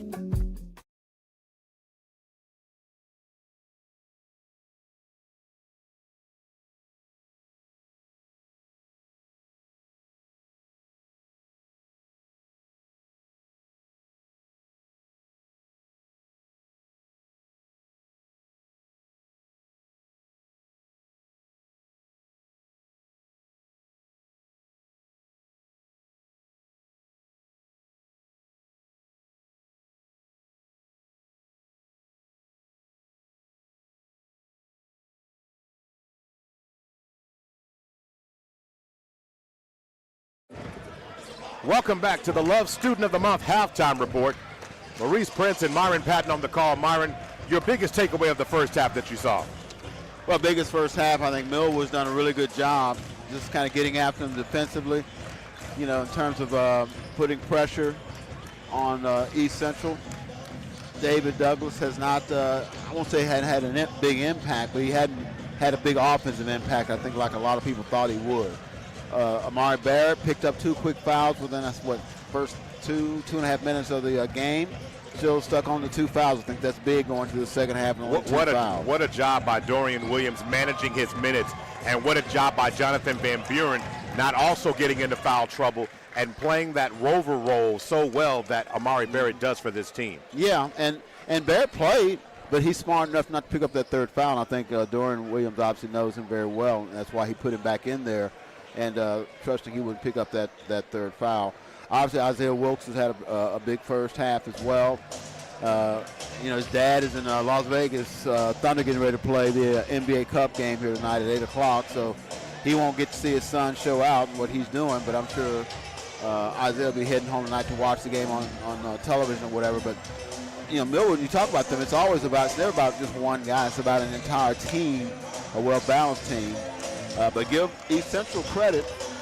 They're down 9, a big 3 there at the end by Millwood, putting on a 9-point spread. But they're still very much in this game, and they're more than just a one-man team themselves. I'm impressed with what East Central's doing as well. All I got to say is I'm going to stop leaving my notes for this guy because he talked about Isaiah Wilkes. To me, Isaiah Wilkes' first half 11 points was also solid in the game, but also was his defense. And I think that part of his game is not appreciated as much as he will take it to the extra level, Myron. He was defending 3-point shots, showing his tremendous athleticism and his ability to get up in the air and challenge shots.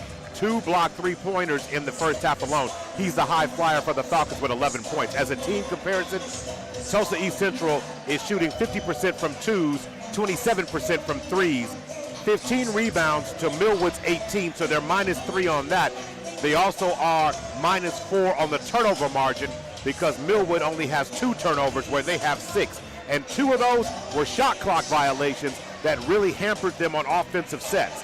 Millwood is +1 in the assist, 6-5. And of course on the free throw line, that's where the Falcons, if you're gonna beat them, put them on the free throw line is not a bad idea, at least early in the season. They are 9 of 15, 60% shooting from the free throw line, where East Central is 4 of 5, 80%. The Falcons, in terms of shooting on the game, they are 8 of 15 from twos, 53%, 3 of 11 from deep, 27%. So where's the adjustment on this game? The Falcon defense stay out of foul trouble, but I have to give credit where credit is due, Myron, because I didn't mention his name in this sequence of points. What about Harold Fleming? Called into action, another true freshman for this team, coming in and getting 5 points. And you're like, 5 points? Yeah, Mo. 5 points? Yes, Mo. 5 points. This young man came in when they needed some key substitutions where Chris Clay was not on the floor. And he got a basket off an assist from Isaiah Wilkes. And then that corner 3, the deep corner 3, the Steph Curry version, he hit it. I mean, it was eerily similar to the shot Chance Davis hit. You know, what we were talking about at the championship game in terms of where it was in terms of spacing on the floor. But it's an unbelievable job. And as we get set for the second half of this game, Myron, what do you want to see more from the Falcons? Well, just keep doing what you're doing, one, defensively. And kind of, you know, to be good on defense, you got to be good at the point position. You mentioned Isaiah Wilkes, your guards. You got to be able to guard the ball and create pressure that way. And, of course, you got your backline guys, Van Buren, Amari Barrett, people like that can clean things up for you. So it starts on defense for them. And I can see why Quantas, like I mentioned, he's going to Louisiana. Quantas White, when he played at Oklahoma, was a really tough, defensive-minded guard who could knock down shots. That's what you see out of Isaiah Wilkes as well. Yeah, he can hit shots, but he gets into you defensively and is a really strong guard as well. So I can see why Quantas likes him a lot.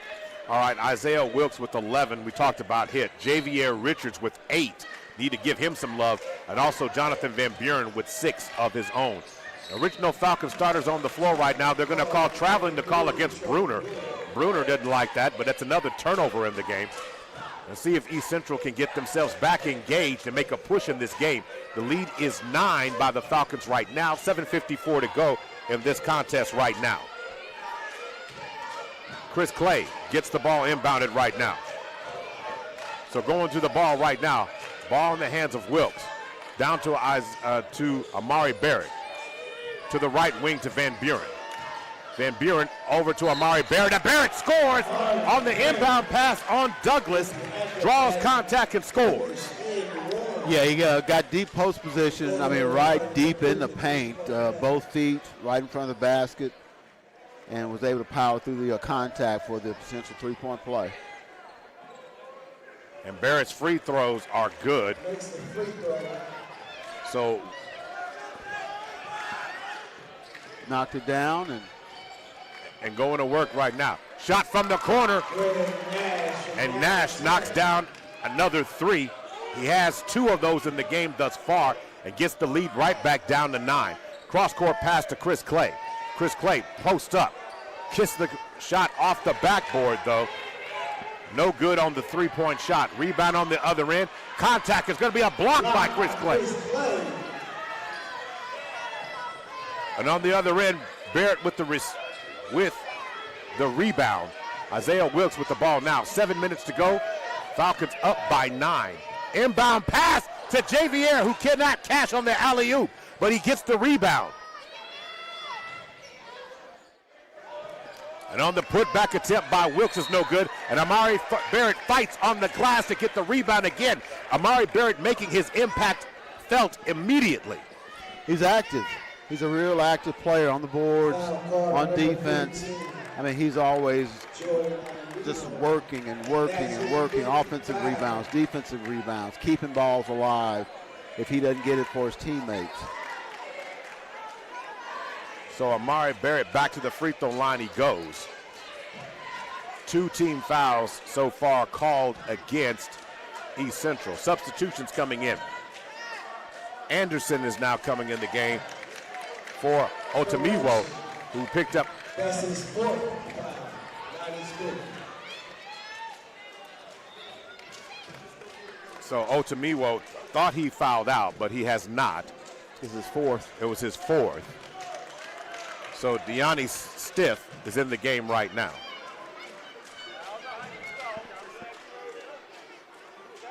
So back to action here as they got that cleared up at the scorer's table, and Amari Barrett ready to shoot. Shot is good by Barrett. 38-28, Falcons up by 10. Barrett has exploded in the second half of this game already. Making instant impact, playing free. And you can tell, Myron, it's kind of like he's a little as a caged animal. He came undone, and now he can play full Barrett basketball right now. 39-28, 6:39 to go. And the pass.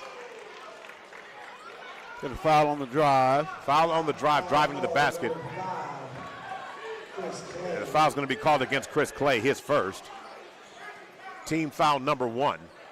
6:36 to go, 39-28 is the score.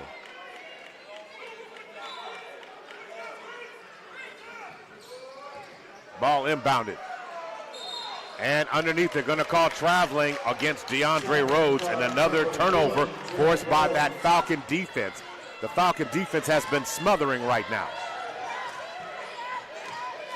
Backing it up, Isaiah Wilkes. Cross court over to Chris Clay, back over to Wilkes. Clay to Wilkes. Barrett at the free throw line. Spin move, dive to the basket. Shot no good. Rebound pulled down by Nash, and here comes the Cardinals. Up fake. Shot by Rhodes. 3-point shot, no good. Rebound, Javier. Barrett gliding to the basket again and finishes. Barrett being a bully on the block. On the other end, Barrett now has exploded into double digits with 11 points. Nash, kiss off the glass, shot no good. And Amari Barrett is playing unconscious, folks. Chris Clay for 3, shot no good. Rebound pulled down by Rhodes. Driving in, Bruner, pass underneath the goal. Shot attempt, challenged by Barrett. Barrett with the rebound, and on the other end, Jonathan Van Buren, count the basket for JVB. Rhodes getting called with the foul on the other end. Barrett kept it live on the defensive board by tipping it to a teammate. It ends up on a and one bucket on the other end by Van Buren, who took the lick but somehow still got it to go to the basket. Van Buren at the line, 5:20 to go. Shot no good by Van Buren. Driving down Main Street goes Bruner, shot no good that time. Rebound pulled down by Wilkes. Down to Van Buren, who drops the hammer off the Barrett pass. And right now, the Falcons on the press, trying to break this game wide open. Ball nearly stolen by Javier. Douglas comes in, pulls up with the jumper, and tries to calm things down. Timeout called on the floor. Unbelievable run, and just when the Cardinals needed it most, you needed Douglas to knock one down, and he does that. Well, he's going to get a little bit more aggressive if they're going to have a chance to win this game. And they've got other good players. I'm not saying just take every shot, but he's going to have to look for it a little bit more. Because Millwood is with key by Barrett. He's either rebounding it or getting to somebody else or scoring it, pushing the break. Yeah, you're right. He was restrained the first half with those 2 fouls. He didn't want to pick up the third, but now he's kind of let it go, and he's been a big part of this third quarter that's allowed them to push this lead up to 15 points. Yeah, 15-point margin, and in this second half, Millwood has outscored them 11-3 starting the third the third frame here, Myron, and it's just been a testament of Amari Barrett really coming undone. You know, Barrett had 6 first-half points. He's already got 5 within the first few minutes of the third here. So you're talking about the first half of the third. But it's just his activity, though, is like I say, he's either getting the rebound or keeping it alive for somebody else to get the rebound. He's running the floor. He's just a really, really active player. And it leads to his other teammates. If he doesn't get the bucket or the rebound, somebody else on his teammates getting it. So now going to work now. Warning bit to East Central coming out of the timeout for a delay there, Myron. So now going to work, Van Buren gets it in to Amari Barrett. Full court pressure being extended by the Cardinals. Nearly stolen there. Good harassment by Coulter, who throws it up. Ball in the hands of Van Buren. Back to Wilkes. Wilkes throws it up. And Javier with the alley. Ooh. Wilkes to Richards. So Wilkes to Richards on the alley-oop play. 47-30, 17 points. Ball from the left wing. Drive inside. Kick. Nash gives it up to Stiff, who knocks down a 3 on his own.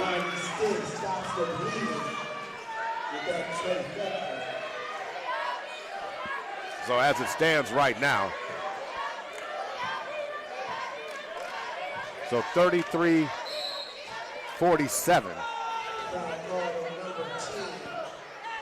4:02 to go in the third. Contact on the other end.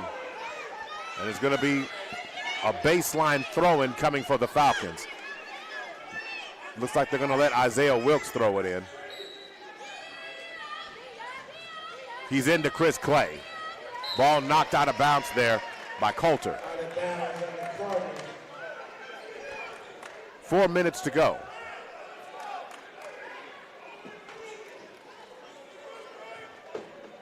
So working the ball around the perimeter. Ball in the hands of Amari Barrett.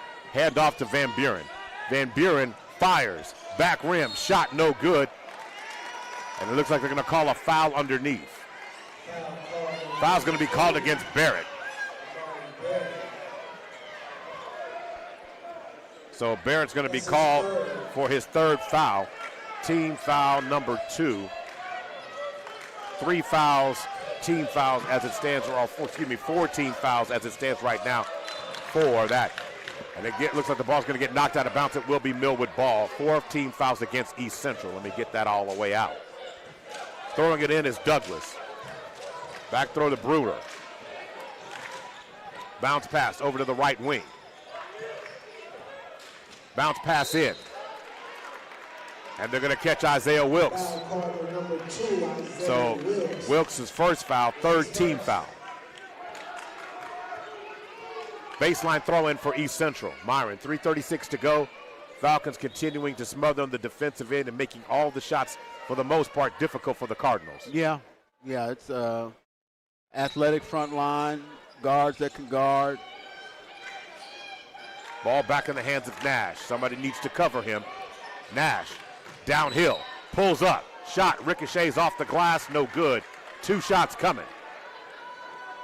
See who this foul's on. It's very important. Foul's going to be called against Chris Clay, his second foul, team foul number 4.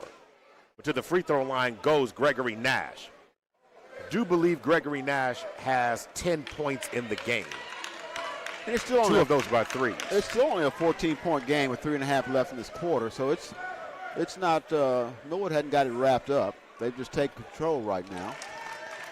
Nash knocks down a free throw. 47-34, 3:30 to go. And the key thing about it is this lead does not, you and I would not be surprised if they made a run. That's just how good East Central is. 2 free throws coming down by Nash. 47-35, 3:30 to go. Van Buren fires it up to Chris Clay. Chris Clay to the corner. Isaiah Wilkes slows it down. Throws it to a cut in Amari Barrett. Outside to Javier. Javier up top to Chris Clay, who thought about the 3. Back to Barrett. Barrett in the lane. Has the ball stripped from his hands by Coulter with the steal. And on the other end, Bruner scores the basket. Just like that, it's back to 10. So just when you take your foot off the gas, here comes the east side. As Tulsa East Central makes another run. Chris Clay on the right wing, back up top to Isaiah Wilkes. Wilkes backing it up. Over to the left wing. Chris Clay fires from the left wing, and Chris Clay gets his first 3 of the game off the Isaiah Wilkes assist and pushes the lead up to 13, 50-37, 2:44 to go. 30-second timeout. We're going to stay right here. 30-second timeout call by the Falcons. Want to make sure we thank all our sponsors for tonight's game. Want to get a chance to, and don't want to pass up that opportunity. SSM Health, Community Health Centers of Oklahoma, Counseling Solutions and Interventions, Bank First, Guiding Right, the Black Chronicle newspaper, Super Prep, Big O's Pork and Dreams, Narissa Berry Insurance, First Security Bank, and Love Student of the Month. Just an amazing game here that we're witnessing this evening. 2 teams that obviously, if we said, they can't meet in March, Myron, but both teams that should have an ample chance to compete for a state crown this year. Well, it's good for both teams. I mean, this is one of those games that will help both, whether you win or lose. It's good competition. Both teams are really good. They're pressing each other to get better. If you're going to win the game, you got to play well to win. So, no, this is all good. This is all good stuff. And the Falcons unleash the trap after the timeout. He's trapped in the corner, and the coach calls a timeout. Coach Parrish wastes no time, seeing his player in trouble, and the Falcons with a great job by Dorian Williams, very crafty, and it chose to effectively use that. And they may need that timeout later in the game, East Central.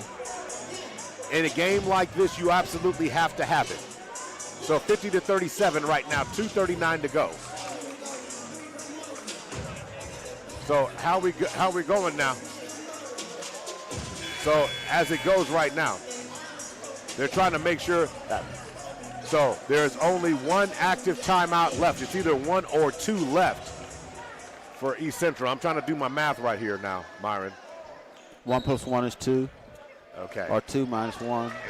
When you're not at the scorer's table, sometimes it's hard to see how many timeouts are left. They're going to work right now. Nash coming across, drawing the attention of Isaiah Wilkes. Wilkes. Now Chris Clay covering as Bruner buzzed by with the blow by on Chris Clay to the basket. Cross-court pass to Wilkes. Wilkes to the wing. Cross-court. Chris Clay just nailed the 3, thought about a 3. Slows it down and resets. Dumps it down to Amari Barrett on the box. Barrett spins, dives to the basket. Can't get it to fall, but Van Buren does. Shot. Scramble around, and Bruner ends up coming up with it. And on the other side, turnover. Isaiah Wilkes hits the Jets. 2-on-2, and Nash breaks up the play against Isaiah Wilkes.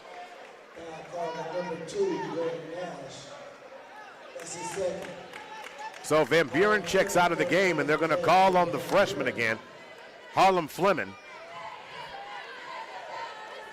to come back in the game. So Isaiah Wilkes to the free throw, because that foul puts them in the bonus.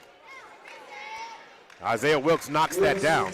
He had 11 first half points, had not scored until right now in the second half with his first points.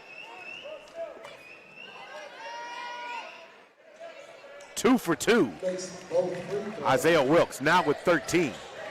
But it does not mean he hasn't impacted the game. A steal, assist, a little bit of nasty. Isaiah Wilkes got that game. Steal by Isaiah Wilkes. Should be locked up for that one. Isaiah Wilkes in the lane, hits him with the Euro, and finishes with a little right, to the left, to the right, to the basket. He goes for 2. Isaiah Wilkes with the steal and the deal on the play, Myron. Just a nice play from Isaiah Wilkes. Well, he's made two plays to push this lead back up to 15 points.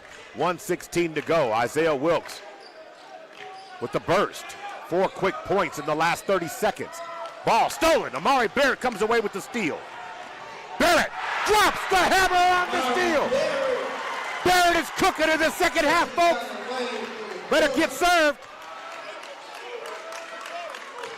54 seconds to go.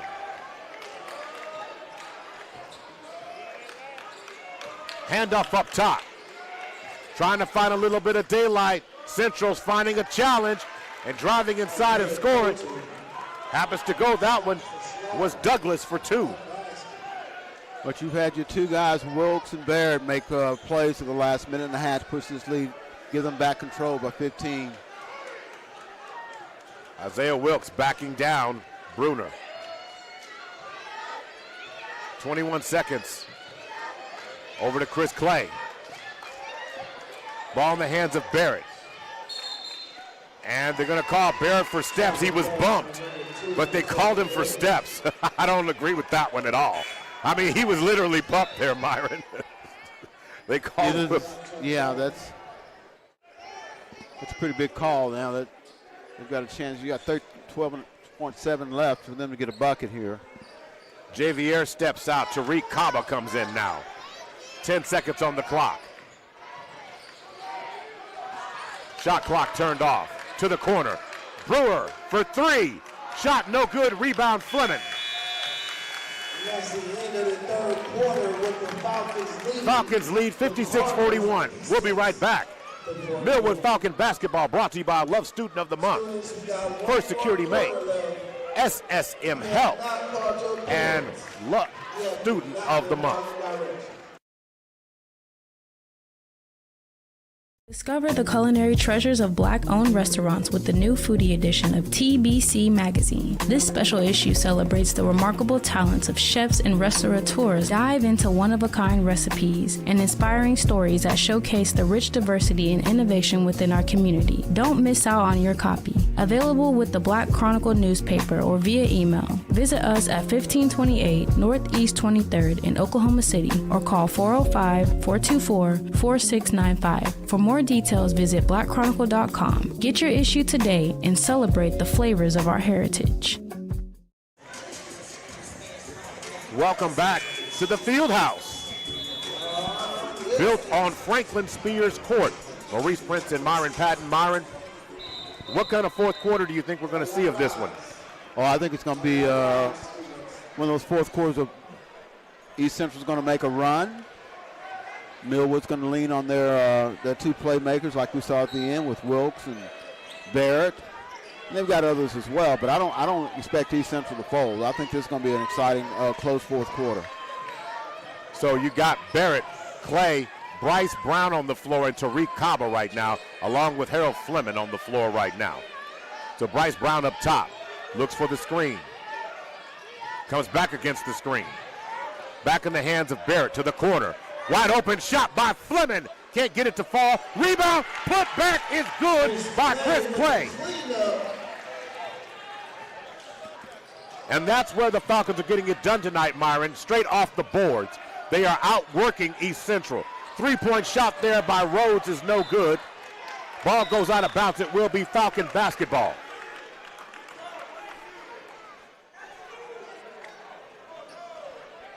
So 58-41 is the score. There's a big rebound by Clay. He just waltzed in. Nobody boxed him out at all to get the layup. And that's where the Falcons are beating them. On the boards, on the block, the extra effort. Right there, of course, David Douglas knocks the ball out of bounds, but it still will be Falcon ball. 7:10 to go. Falcons up 58-41. Bryce Brown catches it in the backcourt. Nash picking him up. Brown across the screen. Almost loses it there to Barrett. Barrett has the ball stripped. Throws it up. Douglas to the basket. Glides with a nice basket there. 58-43, 15-point game. 6:44 to go in this contest right now.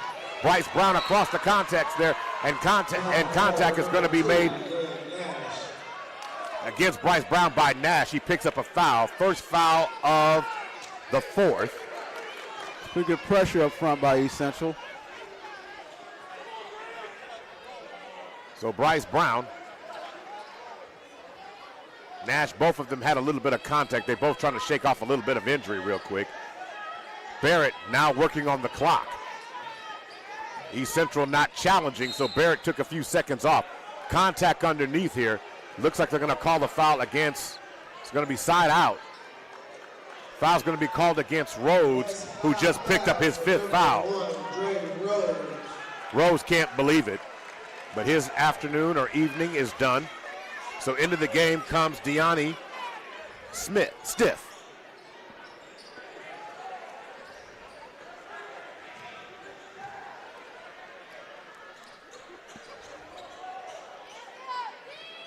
Kaba to throw it in. Bounce pass in to Barrett. Reset. Cross-court pass to Chris Clay for three. Front side rim. No good by Clay that time. Rebound. Cardinals.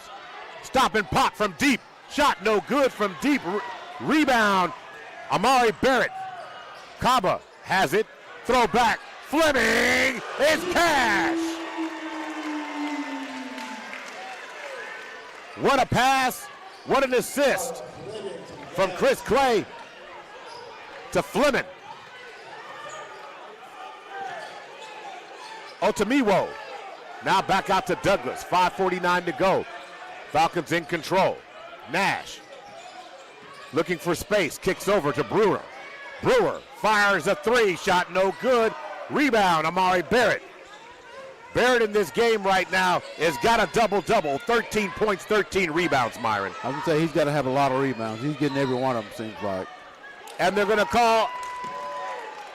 They're going to so again, discussion being made. They're going to say Fleming traveled. Myron, again, I know it's not a phantom call. There's traveling. I just didn't see it on that play. Well, I can't see his feet either from where I am. I don't know what they're seeing over there, but. So to work right now.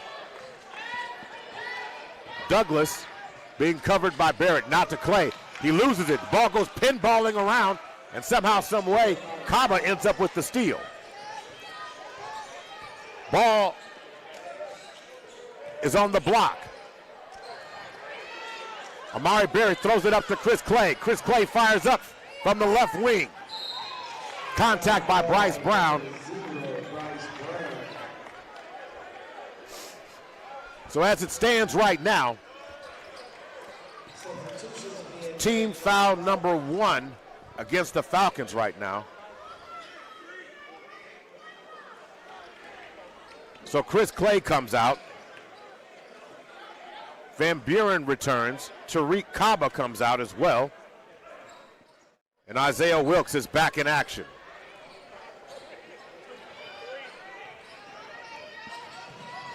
Along with Javier Richards. Good pressure out front. The ball pressure has been intense by the Falcons. Interception by Isaiah Wilkes on the steal. Barrett over to Fleming. Corner three. Shot no good. Rebound Van Buren.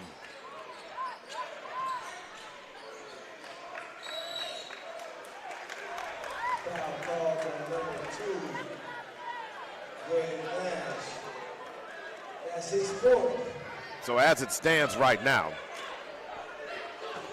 another foul's been committed. Team foul number 4. Ball in the hands of Wilkes to the box. Barrett going to get called for offensive foul. That was an easy call there. I was about to say he hadn't picked up that third foul yet, but then he's picked up 3 and 4. So the Falcons up by 18 right now.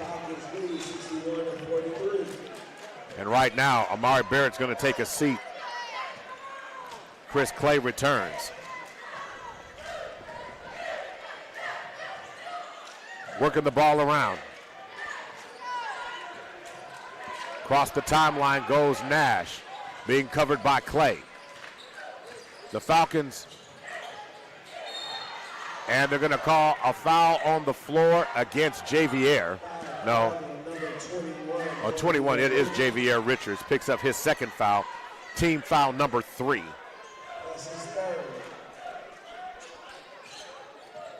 Douglas has it, backing up. Going to throw it to the wing. David Douglas now has it to the right wing to Nash. Nash looking, probing, pull up, elbow, jump shot is nice for Nash. Nash quietly has put together an outstanding game for East Central tonight. Isaiah Wilkes across the timeline. Pass to the corner. Fleming, pull up, jump shot, no good. Rebound pulled down by Stiff. Here comes Douglas. David Douglas to the blow by, and there's going to be contact on the floor. Looks like team foul number 4 is going to be called as they're going to catch it on Javier Richards again. That's his 4th foul. So now Tariq Kaba set to check back in.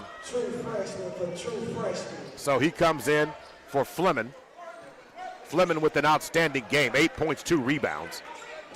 Tariq Kaba has a rebound in the game and has not hit the scoring sheet yet. Another interception by Isaiah Wilkes. Isaiah Wilkes driving to the basket through contact. Will go to the line shooting 2. Isaiah Wilkes with another steal. Looking at the line for Isaiah Wilkes right now is going to be impressive. I can't wait. And that is 5 fouls as Nash has just picked up his 5th foul. His evening is over. Nash has had a great game today. That's 2 double-digit scoring tonight, and has really been a catalyst and a stable force for the Cardinals tonight. So he goes out. Now Isaiah Coulter comes in. So that's 2 players out. Rhodes fouled out. Now Nash is fouled out from the starting lineup. But Isaiah Wilkes is at the free throw line right now, and he knocks down his 16th point of the day. Doesn't Milwood have 4? How many does he have? Yes, he has 4. Also in the game for the first time today is Kevon Shields. He's in the game right now. Looks like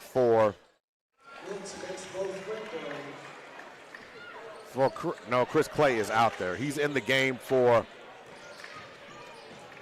Javier Richards. And on the other end, foul. 2 shots coming for Brewer. So Kaba picks up his foul. Team foul number 5 now for the Falcons.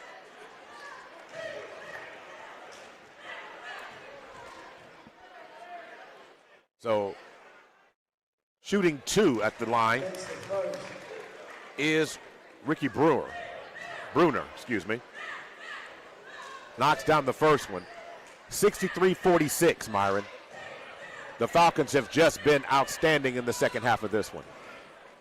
Yeah, just really turning up the defensive pressure, getting some steals. 62-47.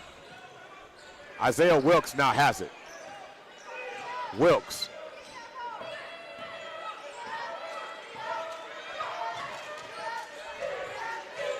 On the left wing. Pass to the corner. Isaiah Wilkes on the left wing backs it up. 15 seconds on the shot clock, 3 minutes to play. Isaiah Wilkes inside, dumps it down to Van Buren to the corner. Chris Clay wide open, 3. Side rim shot, no good. Rebound by Wilkes, and he's fouled by Brewer.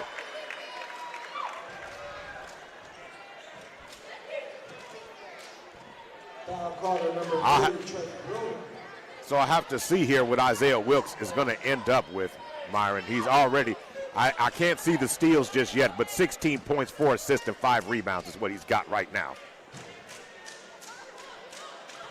Yeah, just really tough defense overall. You're not still just in your man's shirt, forcing him to at midcourt. Tough to run an offense. Isaiah Wilkes at the free throw line. Steady dribble. Shot is up. Wilkes, another nice shot. 64-47, correction, 65-47. 2:50 to go. Brewer swings it over to Douglas. David Douglas swings it back outside, back up top to Brewer. Brewer lines up a 3, fire shot, no good. Rebound, tracked down, and it bounces around. Back in the hands now of Stiff.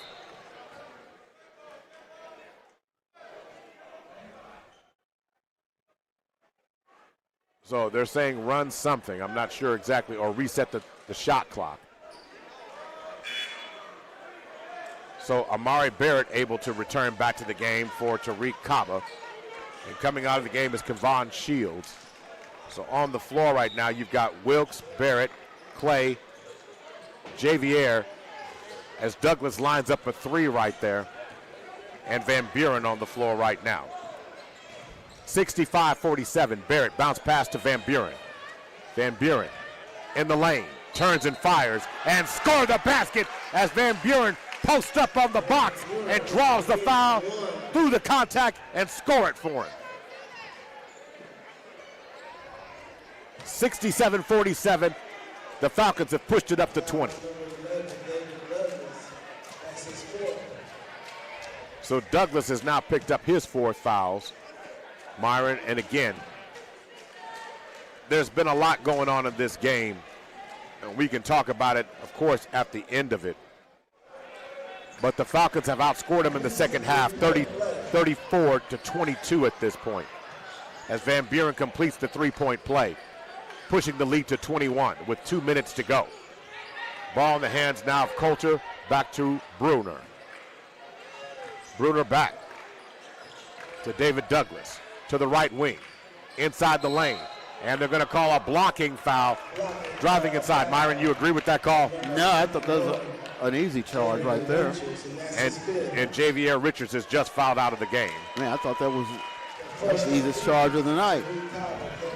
But you're up by 21. I think you'll survive it. But that's what you really always get concerned about the perception and what vision do the officials have. You don't like them to have impact on the game.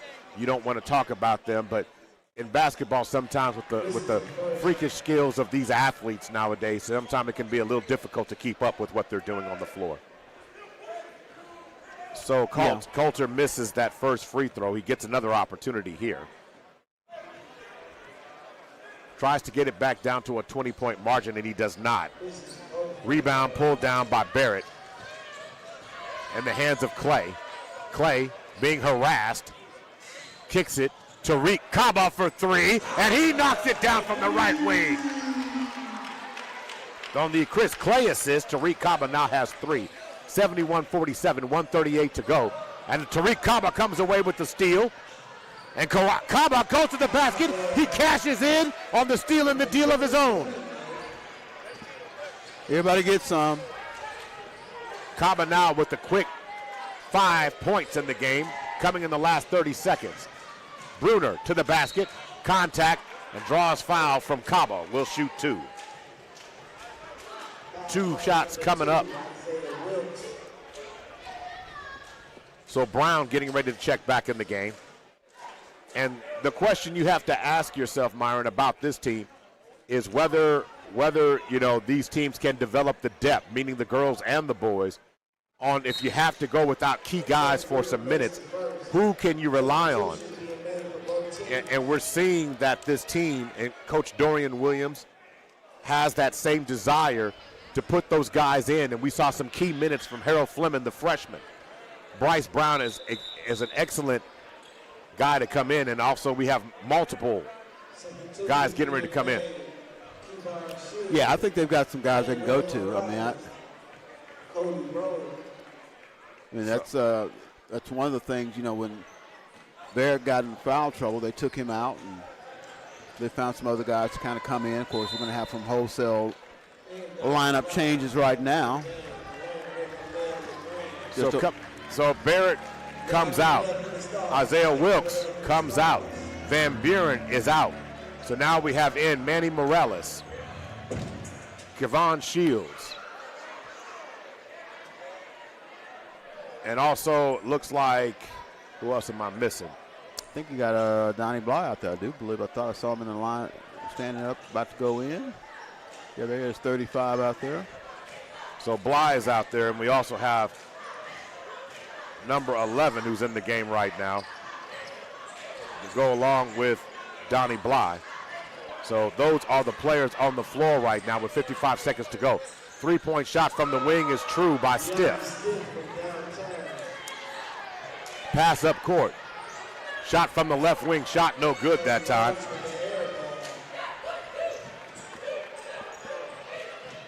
Ball working around the perimeter.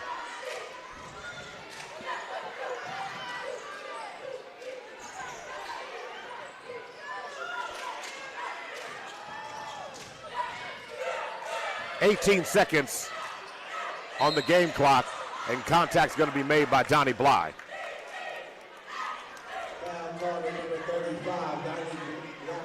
So Donnie Bly getting called with the foul there. And to the free throw line now goes Vincent Walker.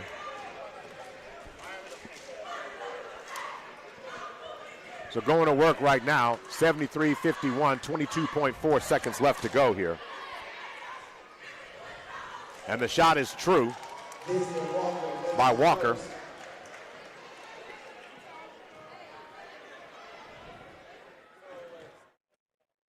(73-51) is the score right now. And he misses the second free throw. Working the ball up, left wing, stutter step, behind the back dribble, into the lane. Kevon Shields tries to finish with the reverse with 12.1 seconds left to go. Draws the foul on the play.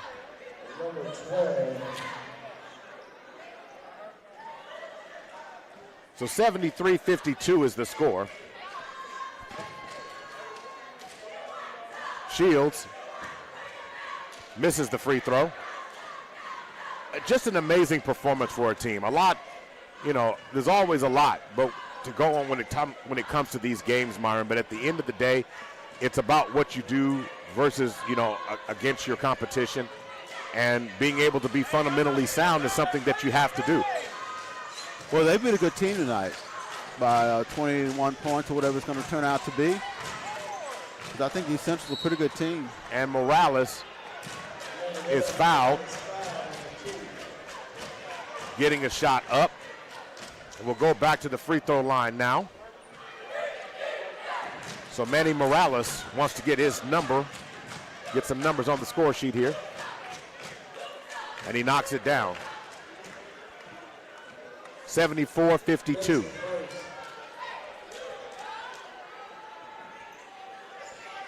Back rims that second one. And that, as the final seconds tick away, it's going to be a steal on the inbounds there. And a nice job by the Falcons that they come away with a 74-52. Myron, we're going to break down the stats of this game, obviously. But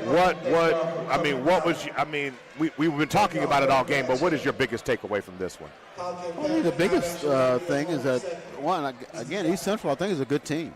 And Millwood just beat them by 22 points. So I think that's one of the biggest takeaways. But how they did it, well, they did it with, their best players from a defensive standpoint. Well, that's the guards like Isaiah Wilkes and Clay and those guys, or on the back end with Amari Barrett and Van Buren and others. It is as if Amari Barrett said, I didn't get to play much in the first half. I played like I wanted to, so I made it all up in the second half. Rebounding, pushing the pace, keeping balls alive, scoring as well. It was kind of just a complete game for them tonight. And they should feel really good about themselves, and they're definitely going to be in the mix for repeating and getting another state championship, putting another gold basketball out there, and those go in the trophy case. They're really good. Welcome to the Counseling Solutions and Intervention postgame show. For over 10 years, helping people just like you get rid of their emotional issues. Trained staff, qualified professionals here to help you. Counseling Solutions and Interventions. When we start talking about the numbers on this game for Tulsa East Central, Myron, they ended up shooting in the game 42% overall. 12 of 23 from twos, 52%. 6 of 20 from threes, 30%. I want to say they ended up with 24 rebounds in this game, but 14 turnovers. From a team perspective against Millwood tonight, Millwood ended up shooting 45% in the game, 18 of 31 from twos, 58%, 6 of 22 from threes, 27%. Millwood had 33 rebounds, so when we start comparing rebounds, they were plus 11 in that category, and it was good enough to make a severe difference in this game. When we start talking about that in team performances, but to me, the rebounds was the biggest factor. When Millwood started dominating the boards in this game, East Central lost their opportunities. Then the fouls and attrition took an effect, and as that defense livened up, and as you already said, the great play by Amari Barrett was such a factor in this game, especially in the second half, when he became a man unhinged and uncaged in the game itself. Yeah, he really was. And, he is such a – I keep saying active. This guy's got boundless energy. He is something else. And then when he gets it, he's like flying down the court, pushing the break. getting on the offensive glass, scoring inside himself or scoring period, getting others involved. And if you're his teammates, you can't help but to play hard yourself. I mean, it's to me, he's kind of like the engine for the team. And then those, the guards are good. And I mean, it's man, Dorian's got a heck of a team. Dorian Williams, he's got a heck of a team to work with. And let's talk about the stats for this amazing team. So Jonathan Van Buren finished the night with 13 points, 1 assist, 5 rebounds in the game. Javier Richards, 10 points, 3 rebounds. He fouled out of this contest, unfortunately. Harold Fleming, the freshman off the bench, 8 points, 2 rebounds in the game.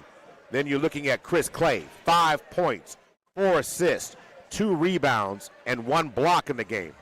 Amari Barrett in the game, Myron, 13 points, 5 assists, 15 rebounds, 1 steal in the game.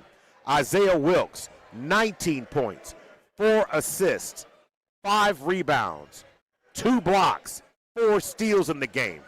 Tariq Kaba, 5 points, 1 rebound, 3 steals in the game. Bryce Brown did not get into the scoring column on the score sheet tonight, but he played some very big minutes tonight. So I have to ask you, Myron, if you needed to do it, who is the Super Prep beast on the block for Millwood's win against Tulsa East Central tonight? Well, to me, it's got to be between Barrett and Wilkes. And I'll go with Wilkes just by a hair. Just by a hair, because I think he came through with some. When they got within East Central got within 10, he hit a 3. He got a steal. He made a couple big plays, and Barrett also had a big play to push that back up to 15 points. It's a flip your coin kind of deal. I mean, either way, because the 15 boards by Barrett is really impressive as well.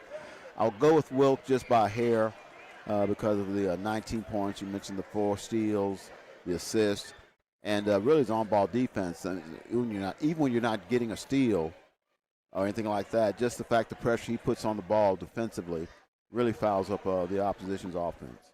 And he is the beast on the block. Super Prep. Of course, the beast on the block is Super Prep sponsored.